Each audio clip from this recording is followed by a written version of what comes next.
بسم الله الرحمن الرحيم إن الحمد لله نحمده ونستعينه ونستغفره ونعوذ بالله من شرور أنفسنا ومن سيئات أعمالنا من يهدي الله فلا مضل له ومن يضلله فلا هادي له وأشهد أن لا إله إلا الله وحده لا شريك له وأشهد أن محمدا عبده ورسوله وبعد فإن خير الحديث كتاب الله وخير الحدي حدي محمد صلى الله عليه وسلم وشر الأمور محدثاتها وكل محدثة بدعة وكل بدعة ضلالة وكل ضلالة في النار وقال عز وجل في القرآن المجيد أعوذ بالله من الشيطان الرجيم بسم الله الرحمن الرحيم يا أيها الذين آمنوا اتقوا الله حق تقاته ولا تموتن إلا وأنتم مسلمون وقال يا أيها الناس اتقوا ربكم الذي خلقكم من نفس واحدة وخلق منها زوجها وبث منهما رجالا كثيرا ونساء واتقوا الله الذي تسألون به والأرحام إن الله كان عليكم رقيبا وقال يا أيها الذين آمنوا اتقوا الله وقولوا قولا سديدا يصلح لكم أعمالكم ويغفر لكم ذنوبكم ومن يطع الله ورسوله فقد فاز فوزا عظيما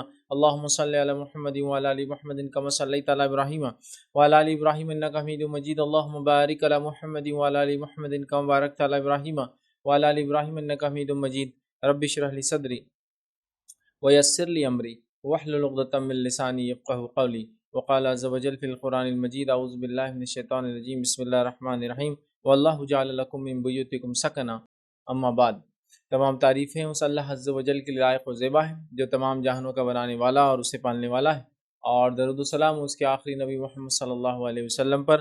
الحمدللہ ہم تمام یہاں اس ہفتے واری درس قرآن کے لیے جمع ہوئے ہیں۔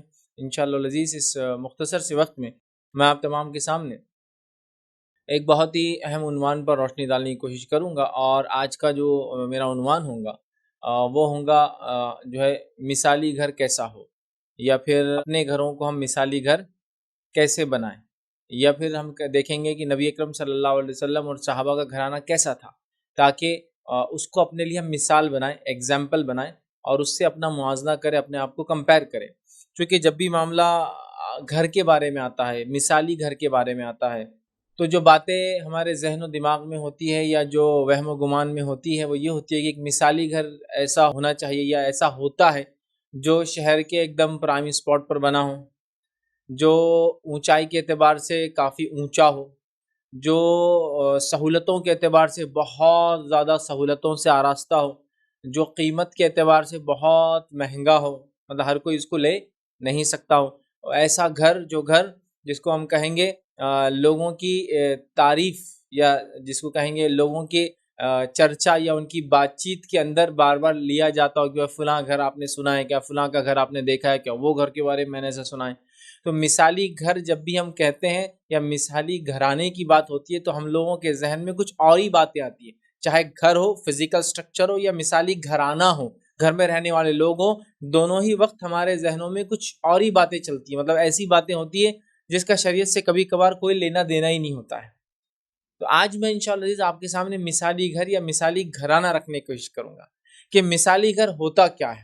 کیا جو ہماری سوچ ہے مثالی گھر کی کہ وہ پرائم اسپاٹ پر ہو، بڑا قیمتی ہو، دکھنے میں بڑا خوبصورت ہو، بہت اونچا ہو، سہولتوں سے آراستہ ہو، جس کے باہر نوکر چاکر رہتے ہو، گاڑیاں کھڑی ہوئی ہوتی ہو، گارڈن ہوتی ہو، فاؤنٹینس رہتے ہو، سمجھ رہا، اور اس کے بعد گھر کے اندر ایک بڑا لان ہوتا ہو اور جھولے ہوتے ہیں اور یہ ہوتا ہے اور حفاظت کے لیے فلاں ہوتا ہے۔ ہم لوگوں نے مثالی گھر کی عجیب عجیب تصورات اپنے ذہن میں بنا لیے، لیکن مثالی گھر یا مثالی گھرانہ کیا ہوتا ہے وہ انشاءاللہ عزیز میں آپ کے سامنے، مطلب مثالی گھر سے مراد لوگ جہاں رہتے ہیں وہ جگہ، اور گھرانہ مطلب جو اس کے اندر لوگ ہیں۔ تو مثالی گھر جس کو کہیں گے مطلب گھر مطلب وہ اسٹرکچر اور وہ لوگ جو اندر ہوتے ہیں وہ کیسے ہونا چاہیے، ہمارے وہم و گمان کے اعتبار سے، ہماری سوچ کے اعتبار سے، ہماری سمجھ کے اعتبار سے تو وہ عجیب و غریب گھر ہے جس کو ہم مثالی گھر سمجھتے ہیں۔ لیکن دنیا کے اندر جو گھر ہمارے لیے مثالی گھر ہو سکتا ہے وہ سب سے پہلے نبی اکرم صلی اللہ علیہ وسلم کا گھر ہے، یا جس کا گھرانہ ہمارے لیے مثال ہو سکتا ہے وہ نبی اکرم صلی اللہ علیہ وسلم کا گھرانہ ہے، خانوادہ ہے، خاندان ہے۔ اور اس کے بعد جو مثالی گھر ہمارے لیے ہو سکتے ہو کس کے ہیں؟ اصحاب رسول کے، مطلب صحابہ کے اور صحابیات کے گھر ہیں جو ہمارے لیے مثالی گھر ہے، سمجھ رہے ہیں؟ یہ ہمارے لیے مثالی گھر، مثالی گھرانہ، ویسے گھر کا لفظ اسٹرکچر کے لیے بھی یوز ہوتا ہے اور گھر کا لفظ اس کے اندر رہنے والوں کے لیے بھی یوز ہوتا ہے نا، بہت اچھے گھر والے ہیں، بہت اچھا گھر ہے، ٹھیک ہے، وہ گھر مثالی گھر ہے، مطلب وہ گھر اور اس کے اندر کے رہنے والے، یہ مراد ہوتا ہے۔ تو نبی اکرم صلی اللہ علیہ وسلم اور صحابہ کا گھرانہ ہمارے لیے ایک مثالی گھر یا مثالی گھرانہ ہونا چاہیے جس کو دیکھ کر اپنے آپ کو موازنہ کرے اور کمپیئر کرے، چونکہ ہمارے پاس ہوتا یہ کہ گھر میں رہنے والے اپنے آپ کو ان سے کمپیئر کرتے ہیں جو مال دولت حیثیت میں ہم سے زیادہ ہوتے ہیں، اور پھر ہم ان سے کمپیئر کر کے، یا جو بھی ہمارا مثال ہے گھر کی اچھے، اس سے کمپیئر کر کے ہم پوری زندگی کوشش کرتے ہیں، محنت کرتے ہیں اور مشقت کرتے ہیں تاکہ اپنے گھر کو ویسا بنائیں. اور یہ ہو رہا ہے کہ ہم لوگ کسی کا گھر دیکھ کر، اس کی گاڑیاں دیکھ کر، اس گھر کی سہولتوں کو دیکھ کر مکمل طور سے فلی اپنا سب کچھ جو بھی کماتے ہیں، جو کچھ سرمایہ ہم وہ کرتے ہیں، سب اس کے لیے لگا رہے. یاد رکھیے، تاکہ ہمارا گھر بھی ویسا مثالی گھر ہو جائے. چونکہ ہمارے نزدیک یہی سب مثالیں ہیں. ہمارے ذہن میں جب مثالی گھر گھرانے کی بات ہوتی ہے تو نبی اکرم صلی اللہ علیہ وسلم کا گھر، صحابہ کے گھر، تابعین طبع تابعین کے گھر، اماموں کے گھر، صالح صالحین کے گھر، یہ سب نیک لوگوں کے گھر نہیں آتے ہیں. ہمارے پاس جو تصورات آتے ہیں بس وہ اسی طرح کے محلوں کے اور پتہ نہیں کیا کیا عمارتوں کی یہ تصورات آتے ہیں. تو آئیے آج کا میرا عنوان مثالی گھر ہے، یا مثالی گھر سے مراد وہ گھر اور اس کے اندر جو گھرانہ تھا وہ لوگ کیسے تھے. تو یاد رکھیے میری اس بات کو، کسی گھر کو مثالی ہونے کے لیے اس کو بہت پرائم اسپاٹ پر، بہت بڑا، عالیشان، اونچا، بہت مہنگا بناوا اور سہولتوں سے آراستہ ہونا ضروری نہیں ہے. ایک مثالی گھر اگر آپ کو بنانا ہے تو وہ گھر وہ ہوگا جو دینی اعتبار سے باعمل ہو، جو اخلاقی اعتبار سے بہت اونچا ہو. سمجھ رہے آپ؟ جو دینی اعتبار سے بہت اعلیٰ ہو، اخلاقی اعتبار سے بہت اونچا ہو. جو اگر ایسا ہو کہ جس میں رہنے والے جو معاملات کرتے ہیں وہ معاملات کو پورا کر کے دکھاتے ہیں، جو محنت اور مشقت کرنے والے ہوتے ہیں، اور وہ لوگ ہوتے ہیں جو اللہ کو راضی کرنے والے ہوتے ہیں. یاد رکھیں، پھر وہ جس گھر میں رہتے ہیں، وہ گھر یا اس گھرانے میں جو لوگ ہوتے ہیں وہ دکھنے کے اعتبار سے، سہولتوں کے اعتبار سے بہت عام اور ادنا لوگ نظر آئے. کیونکہ آج جو سماج میں ہم رہتے ہیں، ہم لوگ کسی اچھے انسان کا تصور بھی نہیں کر سکتے اچھے کپڑوں کے بغیر، ہے نا؟ یہ ہماری تصورات ہیں. بلکہ وہ تو چھوڑ دیجئے، کچھ چیزوں میں تو سمجھ میں آتا ہے. کپڑا تو وہ چیز ہے جو انسان خریدتا ہے، پہنتا اور اپنے آنکھ پہ ڈال سکتا ہے. ہمارے پاس تو اچھے اور برے کے پیمانے لوگوں کے رنگ سے ہوتے ہیں. انہوں کتنے اچھے ہیں نا، کتنے گورے ہیں. یہ کون سا پیمانہ مجھے سمجھ میں نہیں آ رہا کہ رنگ سے کسی کا پیمانہ، سمجھ رہے؟ وہ اتنے کالے ہیں نا، اتنے برے جسی کو انتہا نہیں. تو آپ نے اس سے کیسا لگا ہے؟ ہاں اس کے اخلاق، عادات، اطوار، معاملات، ہاں اس کے برے تو انسان برا ہے چاہے وہ دکھنے میں کیسا بھی ہو. تو ہم لوگ تو مادہ پرست ہو کر، میڈیا کے پیچھے پڑھ کر، جس کو ہم کہیں گے اس میں جس کو خوبصورت بتا دیا گیا، مطلب وہ خوبصورت ہے تو وہ اچھا ہی ہوگا. اور میری بات کو آپ بالکل آپ سمجھ سکتے ہیں. آپ کسی بھی ایسے ہم جیسی، مطلب جو بر صغیر کے لوگوں کی جیسی سوچ ہے، ہم لوگ سوچ بھی نہیں سکتے کہ جن لوگوں کو ہم انٹرٹینمنٹ انڈسٹری میں دیکھتے ہیں اس کے اندر سے کوئی اداکار ہمارے سامنے آئے اور وہ رنگ میں کم ہو، اس کو اچھا مانا ہی نہیں جا سکتا، وہ اچھا انسان ہو ہی نہیں سکتا.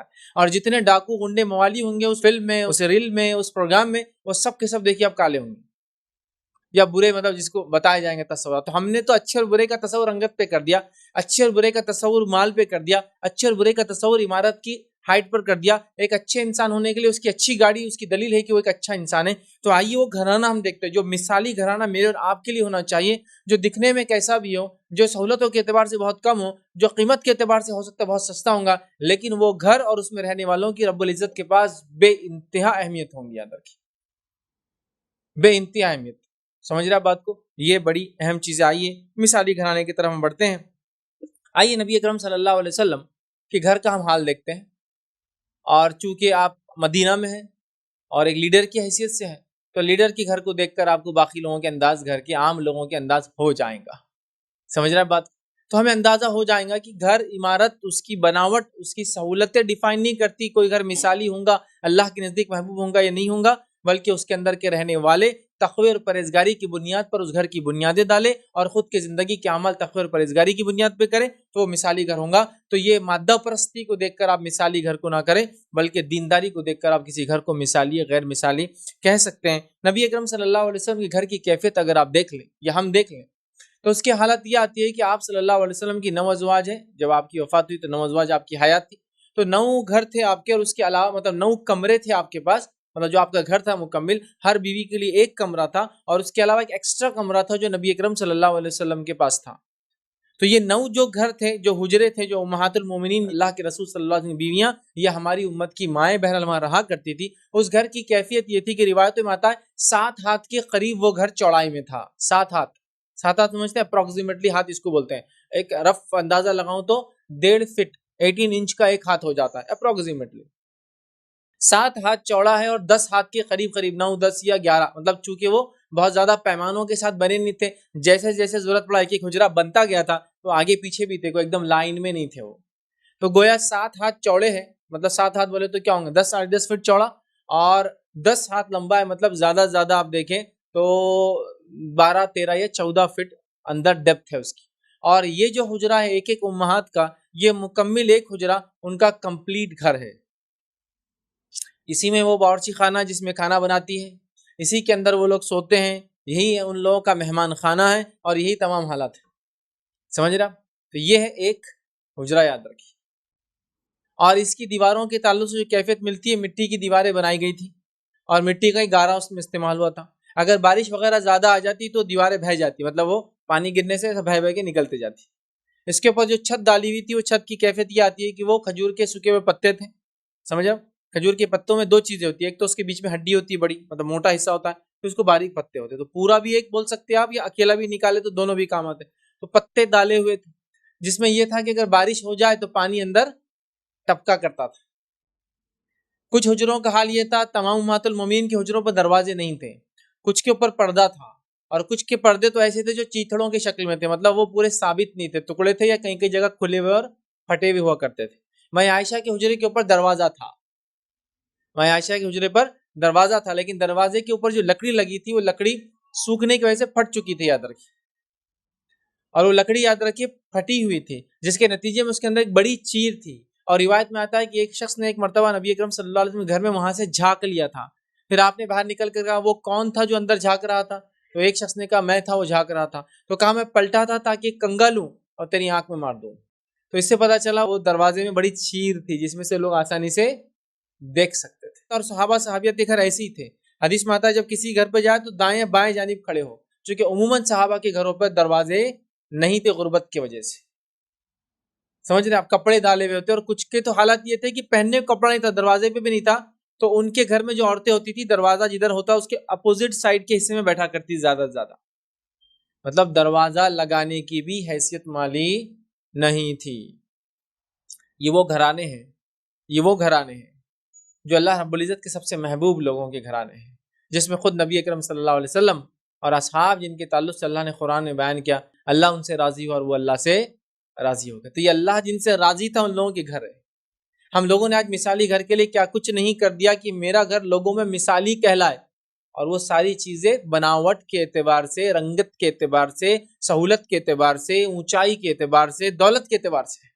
لیکن مثالی گھرانے یہ ہے جو بناوٹ کے اعتبار سے تو مٹی کے گارے ہے کہ بارش اگر زیادہ ہو جاتی تو یوں ہی عمارت ڈھل جائے. روایتوں میں آتا ہے کہ نبی اکرم صلی اللہ علیہ وسلم حجرے 9 تھے یا 13 تھے. تو علماء لکھتے ہیں وہ تھے تو نہیں، لیکن کچھ کی دیواریں اچھی تھی، اس پہ لکڑی ڈال کے اس کے اوپر بھی ایک حصہ بنا دیا گیا تھا، جس کی وجہ سے اس کو 2 کہلا، نیچے والا اور اوپر والا. اور نبی اکرم صلی اللہ علیہ وسلم کا ایک الگ روم تھا، الگ سے روم تھا. وہ روم کی کیفیت یہ ہمیں ملتی ہے کہ نبی اکرم صلی اللہ علیہ وسلم کا جو الگ سے علیحدہ روم تھا، مطلب وہ 10واں حصہ تھا. اس روم کی کیفیت یہ ملتی ہے کہ اس میں ایک چٹائی تھی جس میں نبی اکرم صلی اللہ علیہ وسلم سویا کرتے تھے. ایک چٹائی تھی. اور کچھ صحابہ کی حالت تو یہ تھی چٹائی بھی نہیں تھی. علی رضی اللہ عنہ کا جب نکاح ہونے کا طے ہوئی بات، نکاح کا ارادہ کیا، تب نبی اکرم صلی اللہ علیہ وسلم نے ایک بچھانے کی چادر آپ کو دلائی. ان کے پاس تو بچھانے کو بھی نہیں تھا، مطلب وہ فرش پہ سویا کرتے تھے. تو نبی اکرم صلی اللہ علیہ وسلم کے وہ اس ایک حجرے میں، وہ ایک کمرے میں ایک چٹائی تھی جو کھجور سے بنی ہوئی تھی، کھجور کے جو پتے آتے ہیں، ٹھیک ہے، جس کے نتیجے میں بہت رف ہوتی ہے، یاد رکھیے. اور وہ اتنی رف ہوتی ہے کہ نبی اکرم صلی اللہ علیہ وسلم سو کر اس پہ اٹھتے تو آپ کے جسم مبارک پر پورے نشانات پڑ جاتے ہیں، جس کے تعلق سے وہ حدیث آپ یاد کیجیے. عمر ابن خطاب رضی اللہ عنہ نبی اکرم صلی اللہ علیہ وسلم حجرے میں داخل ہوئے، گرمی کی شدت تھی، دوپہر کا وقت تھا. آپ نے حضرت عمر کو ویلکم کیا، استقبال کیا. جب اٹھے آپ تو آپ سو رہے تھے اور آپ نے اوپر کا شرٹ پہنا ہوا نہیں تھا گرمی کی وجہ سے. جب آپ اٹھے تو اللہ کے رسول صلی اللہ علیہ وسلم جسم مبارک پر وہ جو چھال تھی اس کے پورے پیٹ وغیرہ پہ نشان، جہاں جہاں انسان لیٹا پورے نشانات تھے، جیسے لال لال ہو جاتا ہے نا. عمر ابن خطاب رضی اللہ عنہ نے کہا کہ اللہ کے رسول صلی اللہ علیہ وسلم یہ خیسر اور خسرا یہ تو آپ کے سامنے کیا ہیچ ہے، ان کی تو کوئی مقام نہیں ہے، اور وہ اتنے عالیشان رہتے اور آپ کی یہ کیفیت. تو کہا عمر یہ دنیا کا معاملہ تمہارا ہے، میری مثال تو ایک مسافر جیسی ہے. یہ میں اس میں پھنسنا نہیں چاہتا دنیا، میری مثال تو ایک مسافر جیسی ہے جو بس کسی جگہ تھوڑی دیر رکتا ہے اور آگے نکل جاتا ہے. تو یہاں ایک چٹائی ہے اتنی رف. کچھ روایتوں میں آتا ایک تکیہ تھا جس میں گھاس بھری ہوئی تھی اور روئی کی حیثیت بھی نہیں تھی لوگوں کے لینے کی، تو اس میں گھاس ڈال دی تھی جس کے اوپر سوتے تھے. اس کے علاوہ اس روم کے اندر ایک پانی رکھنے کے لیے کوئی مرتبان تھا. اسی طرح وہاں ایک گلاس تھا یا ایک چیز تھی جسے نبی اکرم صلی اللہ علیہ وسلم پانی پیتے تھے. روایتوں میں آتا اس کی کیفیت یہ تھی کہ وہ ٹوٹا ہوا تھا، جس کی وجہ سے اللہ کے رسول صلی اللہ علیہ وسلم نے اس کو ایک تار سے باندھ رکھا تھا، مطلب وہ ثابت نہیں تھا، ٹوٹ گیا تھا. جیسا ایک مثال میں دوں آپ کو، تو آپ نے ناریل کا جو نیچے کا حصہ نکال دیا آدھا، لوگ پانی پیتے ہیں اس میں یاد رکھی. ابھی تو مال و دولت کا معاملہ ہے تو ہم نہیں دیکھتے، گلاس وغیرہ ہوتے ہیں، لوگ پانی پیتے تھے پہلے اس میں. اگر وہ ٹوٹ بھی جائے نا اور آپ اس کو چپکا تو ایگزیکٹلی ایک لگ جاتا ہے، مطلب جو ٹوٹنے کے بعد آپ دیکھیں ایسا لگائیے بالکل پھنس جاتا ہے، صرف چپکا دے تو پھر اچھا ہو جاتا ہے. اب چپکانے کا زمانہ تو تب نہیں تھا، گمس وغیرہ اتنے نہیں تھے، تو اللہ کے رسول نے وہ شاید جو بھی تھا ایسا تھا کہ بعد میں لگانے ٹوٹنے کے باوجود بھی لگا دے تو چپک جائے. آپ نے اس کو تار باندھ دیا تاکہ کھل نہ جائے، اور اس میں آپ پانی پیا کرتے تھے. ہمارا حال تو یہ بولے ٹوٹے برتن میں پانی پینا نحوست لاتا ہے. ہاں، ٹوٹے ہوئے برتن سے اگر ہونٹ کو، منہ کو، جسم کو لگنے کا ڈر ہو، جیسے کانچ وغیرہ ہوتی ہے نا، تب تو سمجھ میں آتا ہے پانی نہ پی، نحوست تو نہیں آئیں گی، نقصان ہو سکتا ہے جسمانی. لیکن ہمارے پاس تو یہ کہ نحوست آتی ہے، بولے ٹوٹے ہوئے، ٹچے ہوئے، تڑخے ہوئے چیزوں میں کرنا. نبی اکرم صلی اللہ علیہ وسلم کا وہ مرتبان ٹوٹا ہوا تھا اور اس کو آپ نے تار سے باندھ رکھا تھا جس میں آپ پانی پیا کرتے تھے. تحفوں کی شکل میں جو ہے کچھ لوگ نبی اکرم صلی اللہ علیہ وسلم کپڑے، لباس، اوور کوٹس بھیجتے تھے. آپ کبھی زیب تن کرتے، مطلب پہنتے، اور کبھی اس کو گفٹ کر دیا کرتے، تحفے میں کسی اور کو دے دیا کرتے تھے. تو نبی اکرم صلی اللہ علیہ وسلم کے پہناوا دیکھ لیجئے، رہنا دیکھ لیجئے آپ. ماں عائشہ فرماتی ہم لوگوں کے پاس زیادہ کپڑے نہ ہوا کرتے، صحابیات کے پاس، امہات المومنین کے پاس بھی اور دیگر لوگوں کے پاس ہی مدینہ کے، غربت بہت عام تھی. نتیجہ ایک ہی جوڑا ہوا کرتا تھا یا زیادہ دو جوڑے ہوا کرتے تھے. حدیث کے اندر آتا ہے کہ نبی اکرم صلی اللہ علیہ وسلم نے صحابہ سے کہا کہ جمعہ کا الگ جوڑا بنا لو، یہ الگ جوڑا رکھ لو. کیا مراد ہے؟ مراد یہ کہ صحابہ انتھک محنت کیا کرتے تھے، پہننے کو کپڑے نہ ہوا کرتے تھے، جس کے نتیجے میں جمعہ کے دن اگر وہ وہی پرانے محنت کے کپڑے پہن کے آتے تو اس کے اندر پسینے کی بدبو ہوتی ہے اور وہ گندے ہوتے ہیں. تو آپ نے فرمایا کم از کم جمعے کا الگ جوڑا رکھ لو. مطلب یہ کہ تمام جوڑوں میں ایک جوڑے کو تھوڑا صاف رکھا کرو، جس کو جمعے کو خاص پہن کے آیا کرو، جس کو میسر ہو خوشبو لگا کے آیا کرے، جس کو سہولت ہو پانی ہو تو نہا کے آیا کرے. مطلب یہ کہ سہولت کے اعتبار سے گھر میں پانی بھی نہیں ہے تو کم از کم جمعے کو تو نہا لیا کرو. مال و دولت کی کمی کی خوشبو لگا نہیں سکتے تو کم از کم جمعے کو خوشبو لگا کے آتے تاکہ گیدرنگ جب ہو تو اس میں بیڈ اسمیل نہ ہو، بدبو نہ ہو، جب لوگ جمع ہو جاتے ہیں خوشبو آئے. اور کپڑے کم از کم جمعے کو عام دنوں سے ہٹ کر پہن لیا کرو تاکہ مسجد کے اندر وہ جو محنت کے کپڑوں سے جو خراب ہوتے ہیں، اس میں بدبو ہوتی ہے، اس سے مسجد کا ماحول خراب نہ ہو. تو یہ عمومی حال ہے.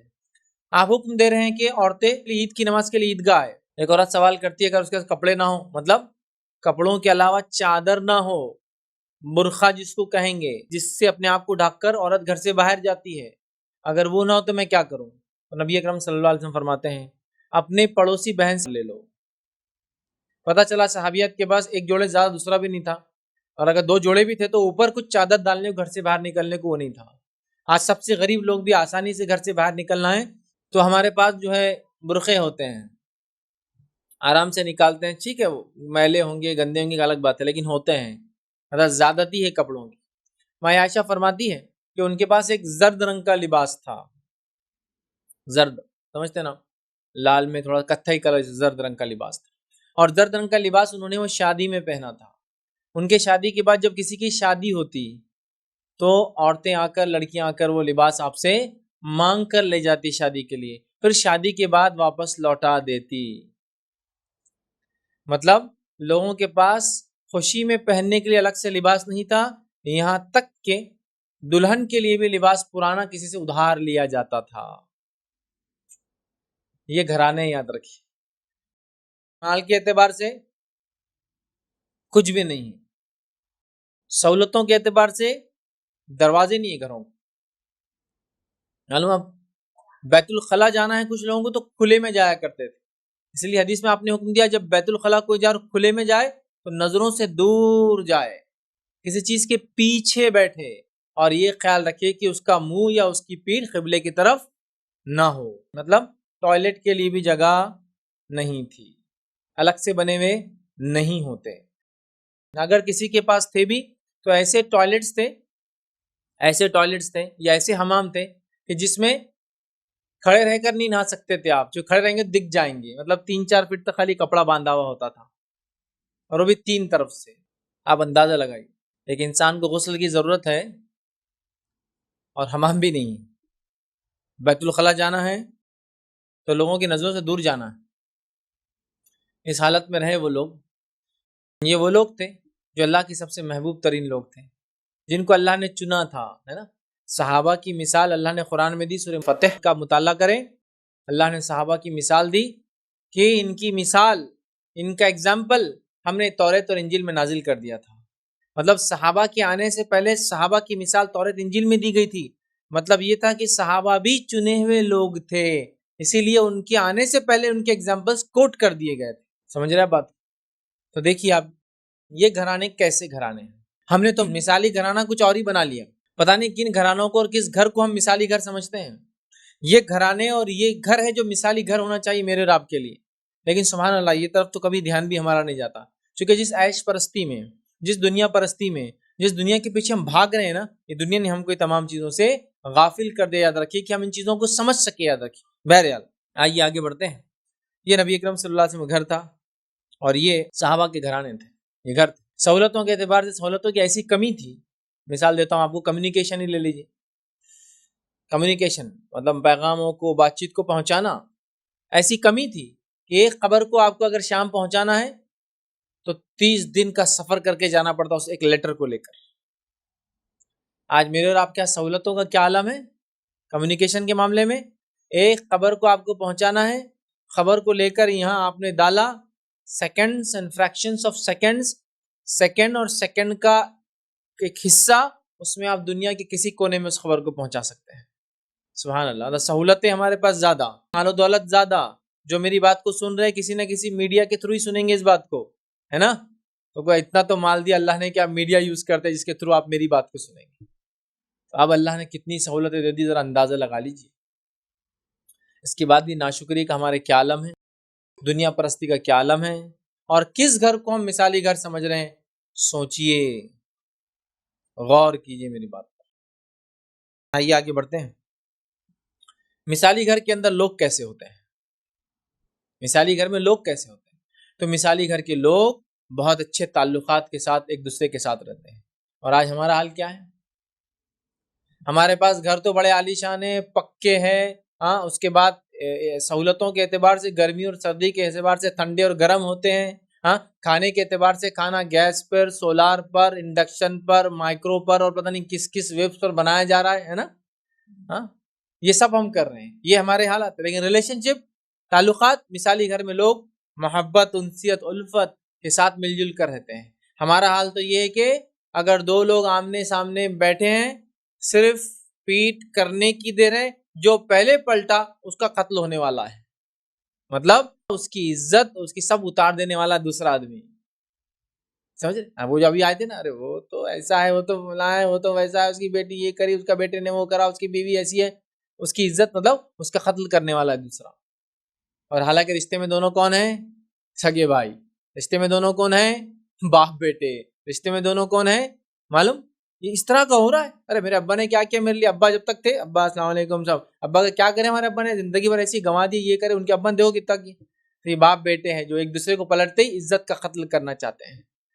تو ایک مثالی گھر وہ ہوتا ہے، یاد رکھیے، جو سہولتوں کے اعتبار سے کچا ہو، پکا ہو، چیزیں نہ ہو، مالی اعتبار سے کیا حیثیت ہو، اس کے اندر رہنے والے بہت محبت سے رہتے ہیں، انسیت سے رہتے ہیں، میل ملاپ ہوتا ہے، ساتھ رہتے ہیں، بھائی بھائی، بہن بھائی، شوہر بیوی، تمام لوگ، یاد رکھیے۔ آئیے ایک مثال لیجئے، نبی اکرم صلی اللہ علیہ وسلم ہے، آپ کی بیٹی فاطمہ ہے، شادی ہو جاتی ہے، وہ اپنے گھرانے چلی گئی ہے، وہاں سے نبی اکرم صلی اللہ علیہ وسلم سے ملاقات کرنے وہ اپنے والد کے گھر آتی ہے، اور والد اپنے بیٹی کے گھر جاتے ہیں۔ حدیثوں کے اندر الفاظ یہ ہے، جب فاطمہ رضی اللہ عنہا اپنے والد کے گھر آتی ہے تو نبی اکرم صلی اللہ علیہ وسلم ان کو سلام کرتے ہیں، ان کو استقبال کرتے ہیں، ان کے سر پہ بوسہ لیتے ہیں اور اپنے سیدھے الٹے جانب بٹھاتے ہیں۔ یہ جو ہے ابو داؤد کی روایت ہے۔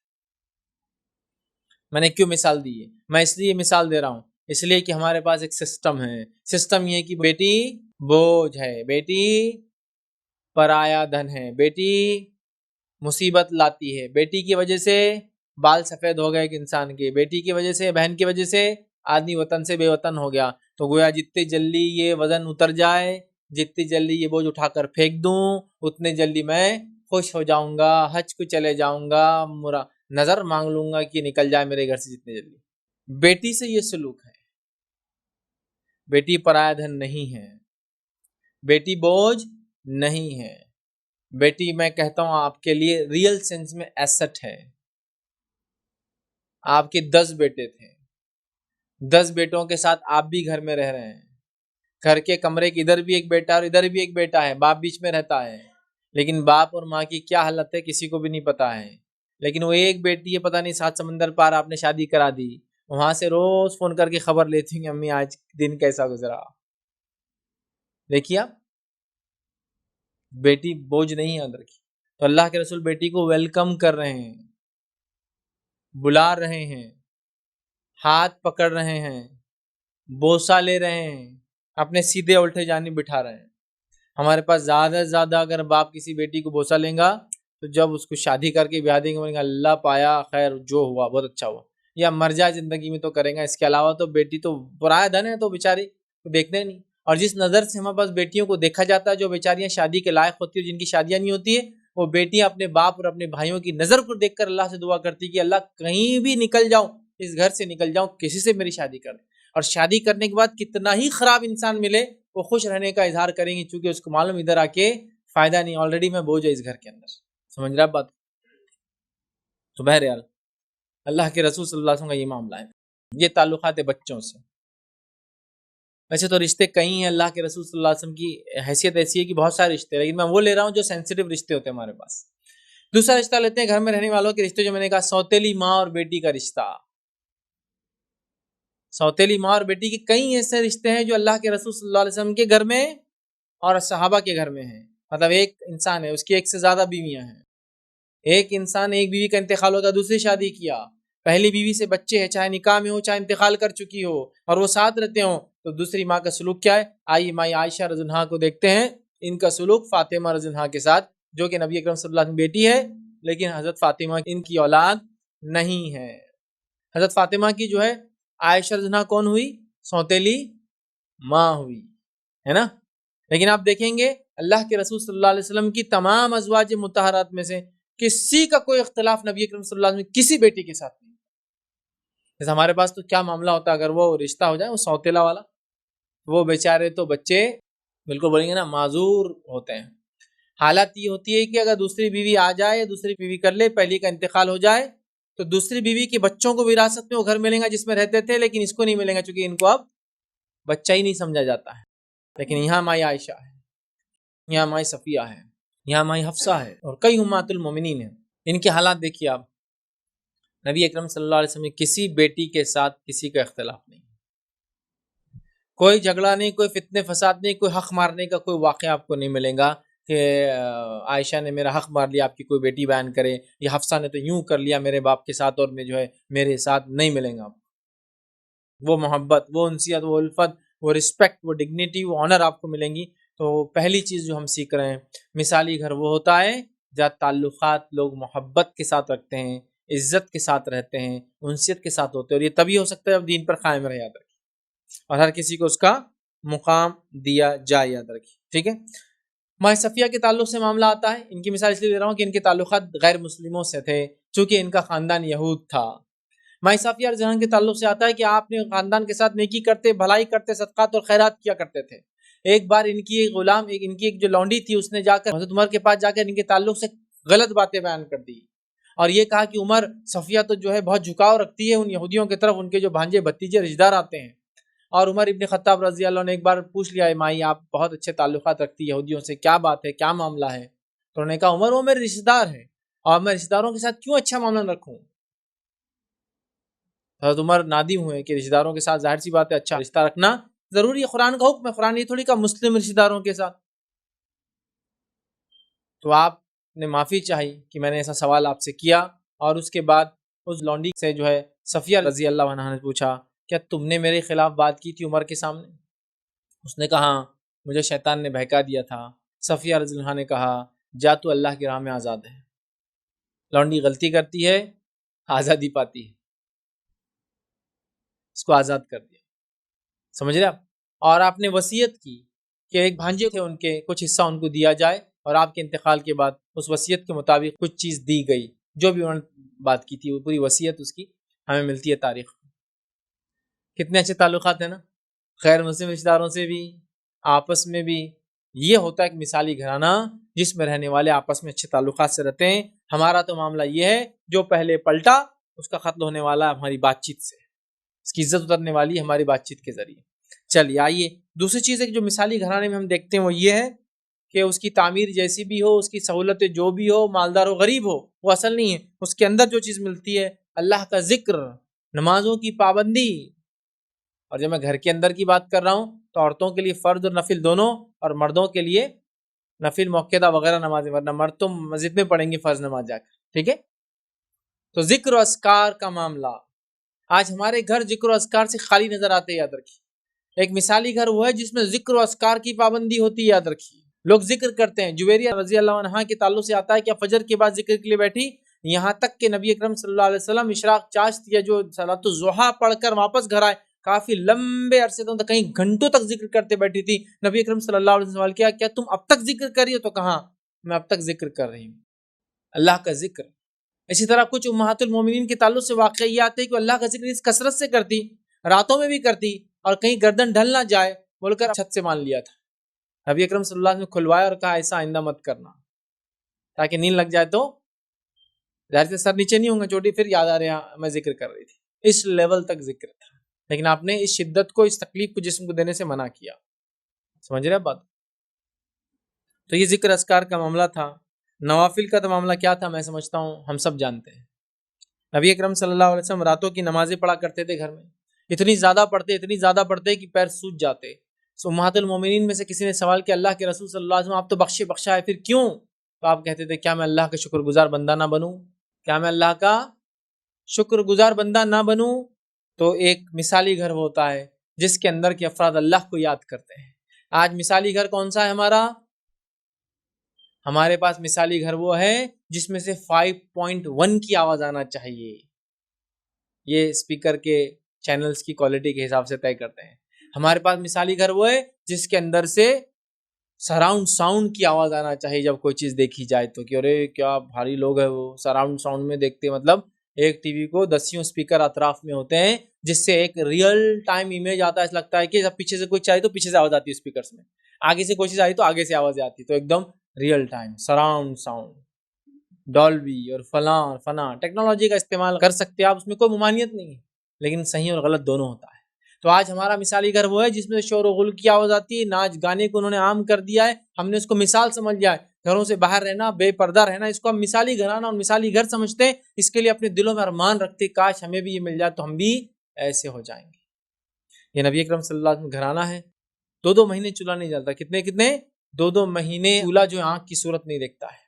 کسی پوچھنے والے نے سوال کر لیا پھر 2 مہینے آپ جیتے کیسے تھے؟ تو کھجور کھا لیا کرتے. یہ جینے کا طریقہ تھا, یہ گھرانہ تھا یاد رکھیے.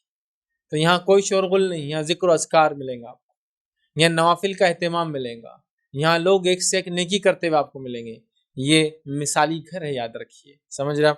آئیے تیسری چیز لیتے ہیں مثالی گھر کی, وہ یہ ہے مثالی گھر کے لوگ تعلیم میں آگے بڑھتے رہتے ہیں. یاد رکھیے ہمارے پاس مثالی گھر وہ ہے کہ پیسہ ہے تو ایجوکیشن اور تعلیم کی کیا ضرورت ہے.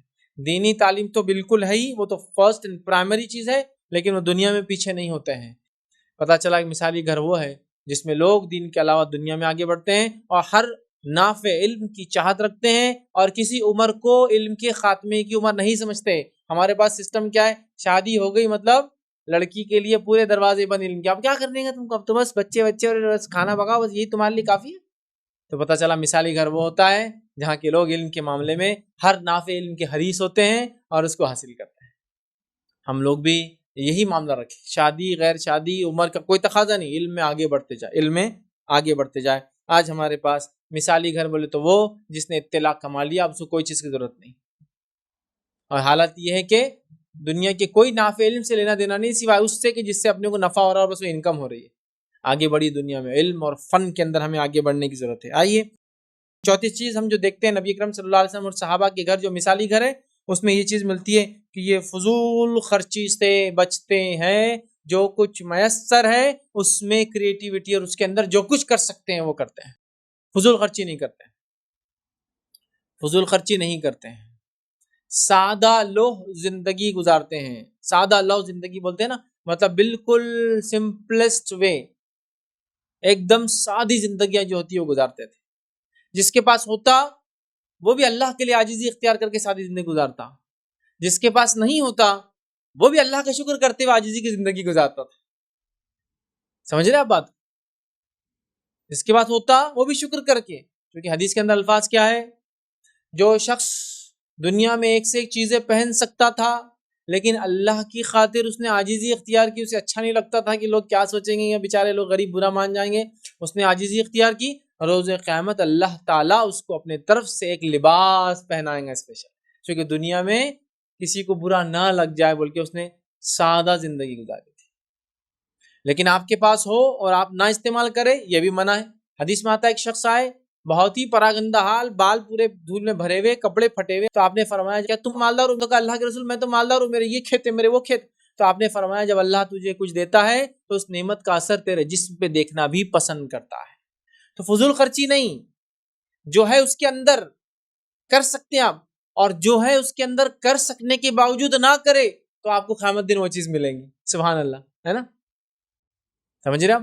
ہمارا حال کیا ہے فضول خرچی کا؟ جو کچھ نہیں ہے وہ بھی لینا ہے، جو اپنا نہیں ہے ادھار لے کے آنا ہے، لوگوں کو بتانے کے لیے سب کچھ کرنا ہے نہیں یہ معاملہ؟ شادی کے دن جوڑا لی جناب نے 25,000 کا جوڑا، کرتا پاجامہ اور کیا اس پہ شیروانی، ضروری ہے نا شادی کے دن، شادی کے دن نہیں پہنیں گے تو کب پہنیں گے؟ ٹھیک ہے، تو لے لیے. پھر ولیمہ آیا تو ولیمے کے دن پھر اگلا جوڑا 25,000 کا، یا پھر 25,000 کا آلریڈی اگر خاندان میں کوئی لے چکا ہے تو اپن ان سے تو گرے ہوئے ہے نہیں نا، تو اپن 51,000 کے لیے جائیں گے پھر. ٹھیک ہے، اور وہ جوڑا بھی لے کے پہن لیا انہیں. اس کے بعد یہ جوڑا کبھی بھی نکلنے والا نہیں ہے، اور ہر بار جب الماری کھلیں گی تو اگر میاں بیوی ساتھ ہے تو دونوں دیکھ کے بولیں گے تم نہیں پہنے تھا نا، ہاں میں نہیں پہنا تھا یہ. اور اگر طلاق ولا ہو گئی، یہ جوڑا میرے سامنے سے ہٹاؤ، یہ بار بار سامنے آتا نا بہت برا لگتا میرے کو، لیکن پھینک بھی نہیں سکتا، 51,000 کا ہے، پہن بھی نہیں سکتا، کیونکہ اب پہنا شادی کے علاوہ تو لوگ ہنسنے والے ہیں. ہوتا بھی نہیں ایسا کہ شادی کے علاوہ کوئی دولہے کے علاوہ پہن سکے اس کو. شادی کے دن ایک کپڑے جو لیے بعد میں آپ پہن کے جائیں گے تو کوئی بھی دیکھ کے بولیں گا تمہاری شادی ہے کیا؟ نہیں، یہ کیا پہن کے آئے پھر؟ کیونکہ ہے بھی ون ٹائم یوز کے لیے صرف. یہ فضول خرچی نہیں تو کیا ہے؟ یہ کیا ہے؟ کیا بتاؤں میں آپ کو؟ میں کتنی چیزیں آپ کو گنواؤں. ہاں، شادی کا جوڑا، فلاں کا جوڑا جو ایک بار آپ پہن رہے سر، فلاں جگہ جا رہا ہوں، ارے صحابہ صحابیت کا حال یہ تھا. کئی صحابہ ایسے تھے جو کلر جو بھی لباس کا کپڑا بچا ہوتا کپڑے پہنا دیے گئے، دفنا دیے گئے. مصعب بن عمیر رضی اللہ عنہ شہید ہوئے، اور شہید ہونے کے بعد ان کو ایک کپڑا بھی نہیں ملا. چلو 3 تو دور کی بات، خود کا کپڑا نہیں، ایک کپڑا بھی نہیں ملا. تو بولے ایک ہی چادر ہے، کیا کرنا؟ تو بولے ڈال دو. ایک چادر ڈالی تو سر ڈھانکتے تو پیر کھل جاتے، پیر ڈھانکتے تو سر کھل جاتا. تو بولے پیروں پہ گھاس ڈال دو اور سر کو ڈھانک دو. تو گویا شاید وہ پنڈلی تک یا کہیں تک بھی آئی وہ چادر، باقی گھاس ڈال کے تدفین کر دی گئی. یہ تو حال ہے.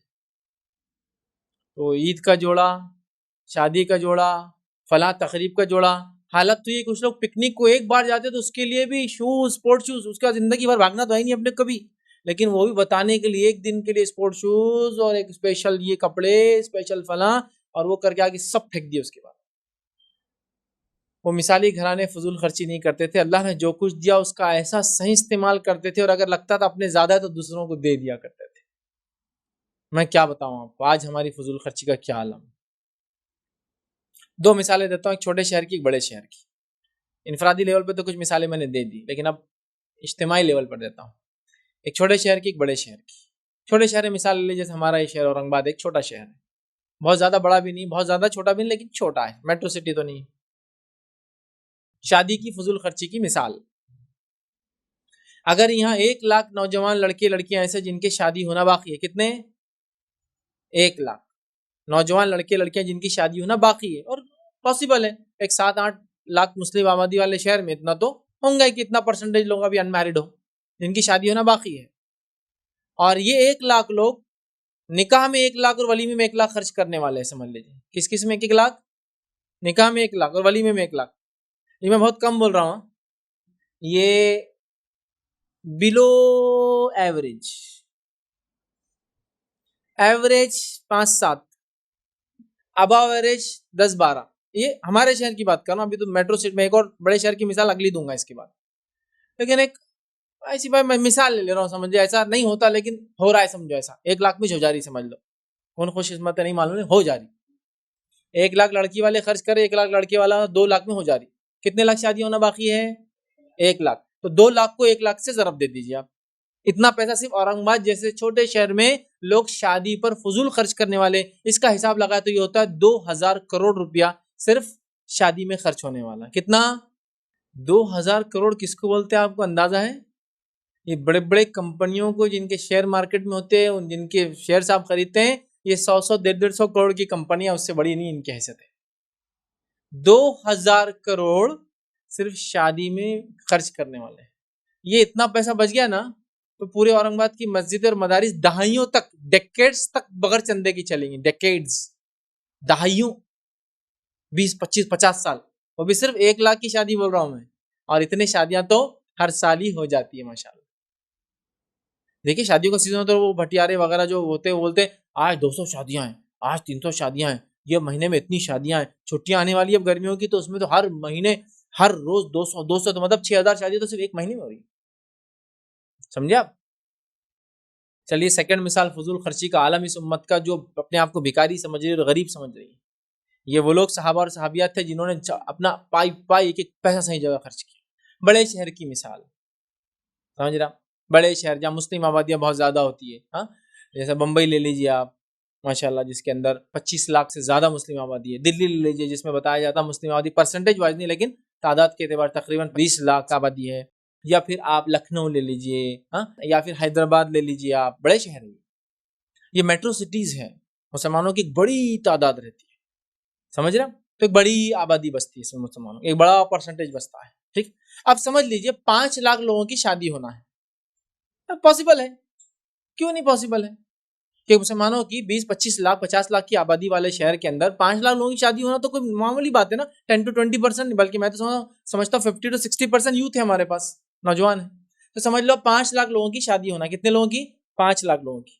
اب چونکہ میٹرو سٹی کی بات ہے, میاں بھائی نے جو کمائے اسی لیے تو کمائے, پوری زندگی کی شادی کریں گے, پیچھے کیسا رہ سکتے ہیں. تو چلیے ایک ایوریج شادی میٹرو میں 10 لاکھ میں ہوتی ہے, اور ولیمہ 10 لاکھ کا, دونوں خرچ کرنے والے نا, تو کتنا خرچ ہو رہا ہے؟ 20 لاکھ, صرف 20 لاکھ. ٹھیک ہے, اتنا خرچ ہو رہا ہے کس چیز میں؟ شادی میں. اور یہ میٹرو سٹیز کے حساب سے ایوریج نہیں ہے, 10 لاکھ بلو ایوریج ہے. چونکہ ہال ہی آئیں گا 2 سے 3 لاکھ کا, تبھی تو پتا چلے گا ہمارا مقام کیا ہے. ابا یو ایس میں تھے اور بھائی فلاں ہے, تب تو مقام پتا چلیں گے.